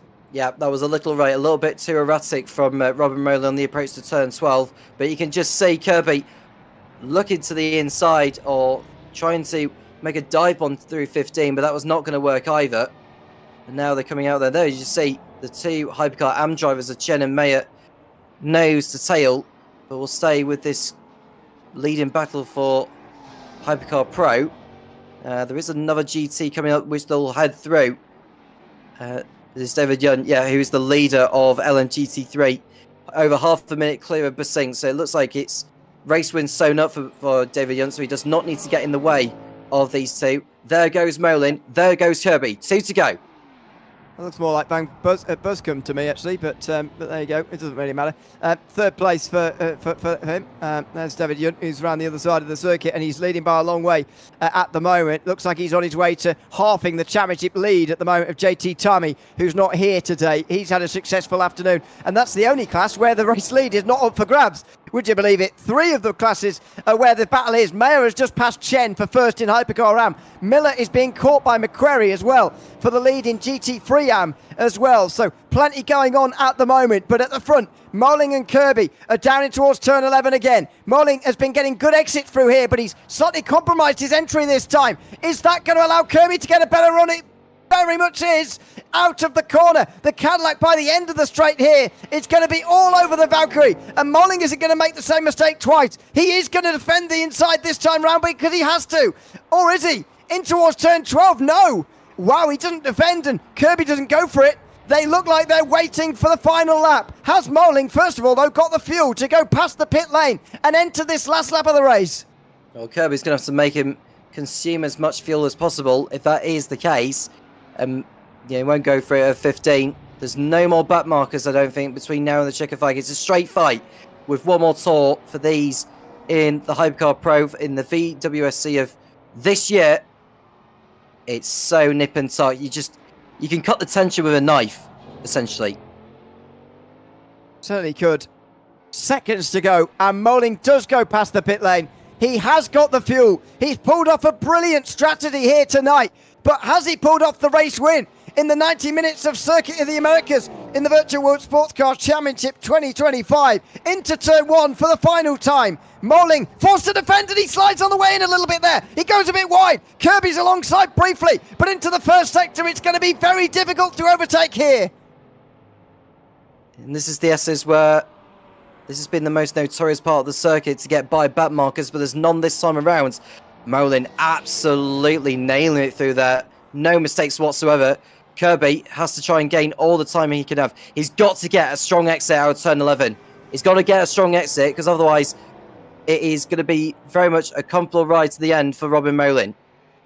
Molin into turn 11 has got to be sort of put off a little bit by Kirby down here, but he wasn't. Now, as long as he's got the apex there, Molin, and he has, that's a good exit from Molin, but it's a decent one from Kirby as well. And Molin sees the immediate danger as the time elapses here. This is the last lap of the race, and it's a grandstand finish between these two. Here comes Kirby, looking for a fifth in a row. He is on the outside line. Molin defends the inside into 12, and he's going to be clear in time again at the exit of the corner. He's going to defend it to 13. He has to. He has to defend the inside of every single turn remaining in this race. Kirby is just going to throw it up the inside again and again and again. And here at 16 again, he's forced to defend Robin Molin. Kirby will get the exit. He's on the outside in time for the long right-hander. This will be extraordinary. If he can go around here, it's a long, long way, but he's still there, just about. Is he on the inside for the penultimate turn? Oh, there's contact. There's contact again. But Kirby, off. Molin round the outside. Kirby can't do it. And Robin Molin defends again. Will there be a run to the line here for these two? There's a lap car in the way. Robin Molin looks like he survives, and he's going to win here at Circuit of the Americas. What a fantastic finish between the two. Kirby may have some complaints about the way Molin ran off the road there at the penultimate turn, but he wins the race on the road, just Robin Molin, as behind John Mayer gets ahead of Jerry Chen to win the race in Hypercar AM. McQuarrie has passed Miller, who couldn't do it in the end in GT3 AM, and David Yunt is going to come to be winning GT3 as well. But what a finish that was, the best finish of the season. It came down to the very final corners of that race. Oh, what a beautiful battle we were treated to. But I want to see whether Molin forced Kirby wide, or maybe he moved under braking into turn 19, the penultimate turn. If he did move under braking, that may get looked at. I wouldn't be at all surprised, Ewan, if the stewards decide to look at that, because that did look a little bit too erratic from Molin, but that's just a raw reaction. Let's find out. Let's see, because it was sort of, there was, again, problems with this circuit. The fact you can run off so easily and do all these kind of things is very very important in all this, I feel. But anyway, we'll have a talk about it in a moment. Again, David Yunt, meantime, comes around the final corner. He's going to more than halve JT Tyrie's championship lead, by the way, in a very good day for the GT3 title protagonist. Same for Alexander McQuarrie, who's extended his championship lead in GT3 AM here today. Now, this is the penultimate turn. Kirby's just about still there. There's a bit of contact, and that's maybe what sends Molin wide. I think he's going to get away with that, Molin, because if you look at where Kirby ends up, even if they were actually side by side there, Molin wouldn't have had any space on the racetrack anyway, so I think he's going to get away with that. I have to disagree. I thought Molin moved under braking, in my honest opinion. If we see it again, look, so just watch Molin when they're going through the braking zone. He moves and then moves again. If he does, for me, let's see if we can figure out on board anything more. Look at the steering here. Straight, slightly turning left here. So he turns left, and as he makes contact, he continues to turn left. So he just turned right there. That's because of the contact, and then he turns left again on him. Yeah, I don't know. I think that's very minimal, if there is any moving there. The steering wheel barely moves for me, which is a sign that I don't think he did too much wrong. We'll see what Kirby has to say about it. If Kirby says that was all fine, then I guess there's no case to answer really. But we will wait and see what happened there. Robin Molin has been doing the chatting away in the Discord, and Cameron Barker congratulates him on the win. So maybe that's a slight. We haven't heard anything yet from Daniel Kirby, but congratulations to Molin anyway for that one. Let's have a look at the race results in the meantime while we're waiting for these guys to come in for a chat. Molin ahead of Kirby in the end in that extraordinary finish. Ahead of Cameron Barker, who finishes third. Magnus Dahlgren fourth, ahead of Wouter de Bruyn. with Tony Gutierrez seeing off Michael Lock for 6th. John Mayer gets past Jerry Chen towards the line there. And Girosalon rounds out the top 10. So Chen doesn't gain quite as much in the Hypercar AM Championship as he would have wanted today. John Nguyen in 11th, ahead of George Angelides, Vinicius Gonçalves, Guillaume Benck, the 14 Hypercars who finished towards the front. Bit of a gap then back to Yun, who was actually going to be credited with a lap extra compared to the rest. His strategy was far and away the best today. Elko Bussing ahead of Brian Van Buscum round out the podium places. Jens Walker held off Alan Holden for 4th, with Alexander McQuarrie winning in GT3 AM. That will extend his championship lead at the front of that category. And in 21st position, we have Adam Gray, Peter Meyer, Stephen Miller. Of those who finished, Matthew Overton didn't get to the finish quite, or he ended in the pit lane anyway. And Sean Kelly, obviously, was a bit further down as well with the problems of the earlier part of the race. Let's see if we can have a chat now to Robin Moling then, shall we? The overall race winner here tonight from Circuit of the Americas. Robin, welcome in. Good to have you with us, and congratulations on a race win. I've already seen your messages in the Discord, but just tell us how you're feeling at the end of that race. I can't speak, man. Hello, first of all. Thanks for the nice moderation. Yeah, I'm shaking, to be honest. I can't put it into words. Like, that was not on, I think. I don't know how I did it. I just, at some point, I started fuel saving, and I was like, maybe I can, skip the final pit stop. And when I saw they took tires, I was like, okay, I'm getting closer, right? But in that last stint, to come out ahead, I wasn't expecting that. And then, yeah, obviously, they hunted me down. My goal was P2, to be completely honest. I saved enough fuel to do an extra lap if there was one. But when I realized, there's not going to be an extra lap, I realized I might even stay ahead of Kirby, because I could switch to power map, use more fuel again. And then, it was a race to the line. He had fresher tires. He's more talented than me as well. So it was really intense, but somehow I managed to get it to the line. I mean, it was an extraordinary final lap as well. But just tell us about that your defending strategy. We talked a lot about fuel strategy tonight, but actually it was the defensive strategy that actually won you the race in the end. Talk us through the last lap and what you were thinking going on to it, what your plan was. Well, I knew there wasn't going to be bad traffic for me anymore, so I could focus on just my own lines and so on. I knew that he had more top speed than me, so I was sure to defend into that hard braking zone at the end of the straight. But then, yeah, anything from that, it was just taking, COTA is great for this, but you need to take the fight to the next corner, and then the next corner, and then the next, because all these corners lead into each other. So you have to constantly think 2 apexes ahead. And I nearly threw it away when we went into that tight double left corner with the late apex before the fast right-hander.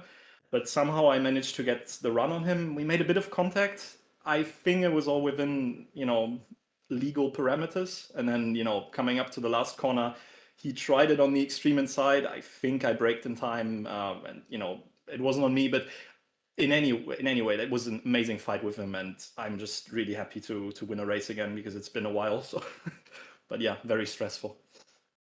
It was a great end to the race, that's for sure. Congratulations on the win. Is there anybody you'd like to shout out before we let you go? Yeah, I mean, I want to shout out to my teammate Walter. He out-qualified me, drove a really strong race, he had a bit of bad luck with traffic, and obviously I want to, give my shout outs to the winners of the other classes, but most importantly Kirby and Barker, because the pace they had today, I shouldn't have won that. It was purely a strategic win, but they drove an amazing race, and while I feel happy for myself, I also feel like I kind of stole it from them at the end. Which would have been a well-deserved win for them. So shout out to them, and thank you for the commentary as always. I'm looking forward to looking back at that. Thanks for coming to chat to us as ever, Robin, after the race, and congrats again on the win tonight. Thank you. Good night. See you. Thanks very much, Robin Moling. The winner tonight from the 90 minutes of Circuit of the Americas in Hypercar class. In Hypercar AM, we had just as an exciting end to the race. John Mayer is the winner in the end. John, welcome in. Good to have you with us. We were watching the battle for the overall lead, so we didn't maybe see you guys quite as much as we would have liked on another day. But tell us about that battle between yourself and Jerry in the final, in the final 10 minutes or so of that race. Thanks for being it, guys, and doing your job. Yeah, Jerry was on a different strategy than me. He do it three change tires and hope. No, I'm on voice activated. Working. Okay, I'll switch. You're cutting out a little bit, John. Sorry. If you can, I think push to talk might fix it though. If you just if you're able to do that. Right, we'll bring you back in, John. Yep, got it. Does that work? Oh yeah, that sounds much better. Yeah, go ahead. Yeah. Okay. Sorry. Yeah. I had a lot of fun with Jerry at the end. I saw that he was 30 seconds behind me, so I gambled on taking tires, and it paid off in the end. Otherwise, I would have had it, but I wanted to try the tire change just to see how it went.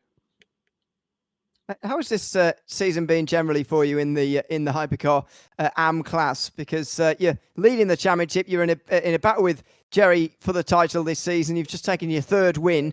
This will extend your lead, and you must be very pleased with the way that 2025 has gone.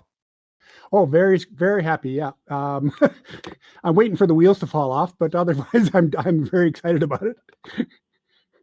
Hopefully that doesn't happen for you, and you can continue in the run of form that you're in at the moment. Thanks for chatting to us, John. Is there anybody you'd like to shout out before we let you go? No, just all the guys in the group. They're a great bunch of guys to race with. Thanks very much, and John, for chatting to us as always. And congrats again on the win tonight. Thanks very much. You too. Bye now. Thanks very much. That's John Mayer, the winner and a championship leader, which will extend that lead now after tonight's race. David Yunt wins in GT3, and we can chat to him as well. David, welcome in. Congrats on your third win of the season and a continuation of getting a podium in every single race this season. Tell us how that race was for you. I believe, correct if I'm wrong, making it on the one stop for the GT3 today. Just how did you manage that, and how tight was that tonight? Hello, thank you. I nearly forgot again that I won at Le Mans. I was like thinking all the time at Imola. I did not think this would work. Like pre-race, I was sure we try to reduce the last stint as much as possible. Of course, thinking we would have 3 kind of stints, and the last one would be kind of shortish like usual. And I thought with Elko going so blistering pace in his Lexus, which at that point was not even close, and then he gained pole by 7/10. I was thinking that pace would probably never work. But I don't know. The fuel consumption of the Mercedes is good compared with the fuel tank, although you could easily, go too fast. But I was using a bit leaner mixture, and even though we kind of flew together around the course, I still managed to have some kind of nice consumption. And then afterwards, of course, I pitted basically exactly at 45 minutes. And that was looking very good, although I was still not really trusting that, thinking it might be possible if I'm being careful. And I nearly got kind of lulled into, upping the pace against Elko, because I saw, he might save or cut up his stints a bit more. But doing one side and having a 33, 44 second gap was a bit much to gain back. So I was really unsure if I made the right call and keep going at it. But in the end, I noticed that if I don't get myself pressured into or into upping the pace too much, and I nearly overdid it with the saving, but I saw that it was possible, and I didn't think it would be around here, but it worked out. That was nice. Yeah, absolutely. I wasn't expecting it so much either. You said 2 hours ago, you posted, I saw in the Discord, that the title race is over anyway, so it doesn't really matter. It's just individual races. Is that still your opinion, even though you've gained significantly on JT tonight? Well, I'm still a bit unsure about looking at the points, because for me, they still kind of look brokish, so I'm not really sure I'm seeing the right being displayed. But so far in the season, of course, the Aston got a bit heavier now. The Merc's maybe not quite as, I don't know. It's not a bad car. It's kind of a bit heavy in the Aston is just a good overall car. JD just wasn't here today, so I don't know what the Aston would have done in his hands. And Elko, of course, he could probably be back in another car, a different one, switching around, and then he might still be, beating either one of us, because he's got so much speed and he just manages to drag so much pace out of the car. But I'm still careful to talk about having still a chance like over the last races, because so far the rest of the season, only at Imola where I just by a hair's width, and well, I slept a bit at the start there, but kind of tight where I beat him, and the other races where trying to save you coming back like to the podium, they weren't as good. And there's always the threat of being in an incident, because I could mention it today again. I don't want to be kind of mean about it, but sometimes the hypercar drivers are. It cost Elko Stanford today. I don't think I would have passed him. I'm not sure. I mean, he said cars tire wear and such, and I believed him. And even though it suited him more, so we were, quite even, although he was about to break away a bit, if not for maybe the strict cut rules of the track. But in the end, that was like kind of that broke the camel's back for him, to be honest, because I of course the other car like moved over, pushed him a bit on the grass, no, barrier damage, but of course it kind of was the start where he lost out to me and where I could gap him a bit, but I'd expect him to be on pace again, and JD as well, and we're not really sure what to make of where we are, where even if the Aston with a bit more weight, where they will be. But I tried to give my best. I'm just not going overly thinking it's gonna be that's one and close together. But I just want to say I want to give a shout out and thanks to Brian van Boysekom with his third place. That was really great for both Mercedes to be on the podium. Yeah, absolutely a great result for yourself on that double podium, as you say. Once again, congrats, David, and thanks for chatting to us at the end tonight as well. No problem. Thank you very much. See you. Thanks very much. That's David Yunt, the winner in GT3 tonight, ahead of the GT3 AM winner, of course, Alexander McQuarrie, who also joins us too. Alexander, welcome in. Good to have you with us. You were in another class that had a late lead change tonight. Talk us through those final 5 minutes for you, as you must have been a little bit unsure as to whether you were going to be able to get the win tonight or not. Hey, what's up, guys?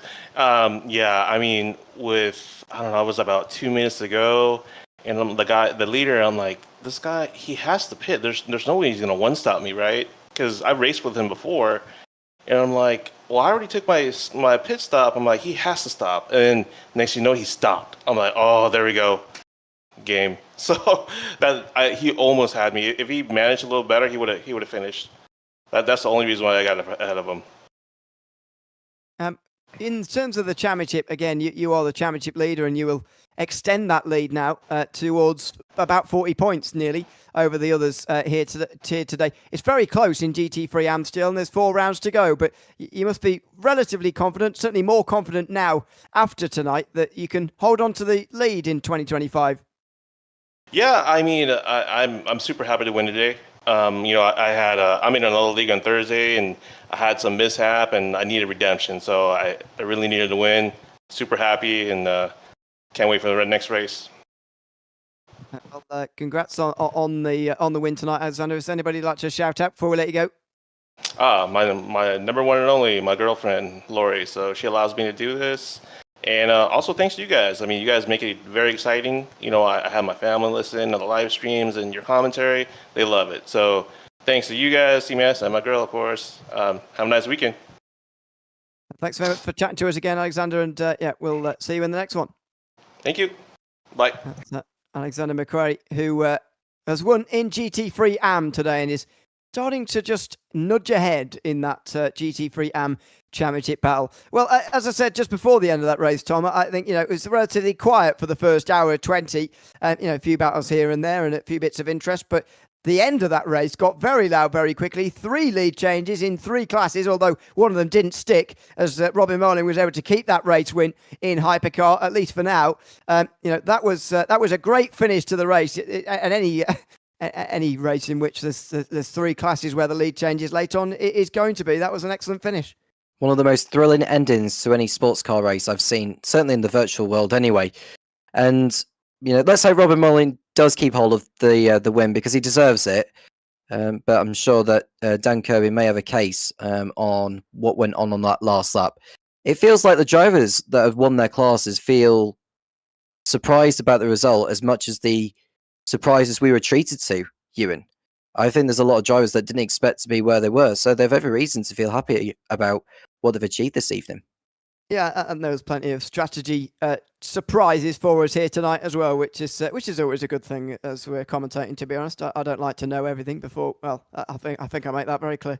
Yes, it was a very good end to the race, that is for sure, and a lot of interest throughout the race. But that's just about it for us here tonight. We'll be back again with the next round of the Modern Series. No historic racing before the next Modern round. That comes on the 13th of September. And in fact, 2 weeks after that, there's another round. So it's a busy month coming up in the Virtual World Sports Car Championship Modern Series. The historic round taking a break over the course of September before the final rounds of that series as well really get into full swing. The final round actually taking place in December after the last round of this series in the historic. So plenty more racing still to come for that one. But the next time we'll be back with the Virtual World Sports Car Championship will be in 2 weeks' time at Indianapolis. Very much hope that you can join us for then. For now, I've been Neil O'Leary alongside Tom Cairns with Jen Parfitt behind the cameras. Until we see you for that next race in 14 days' time, it's goodbye for now.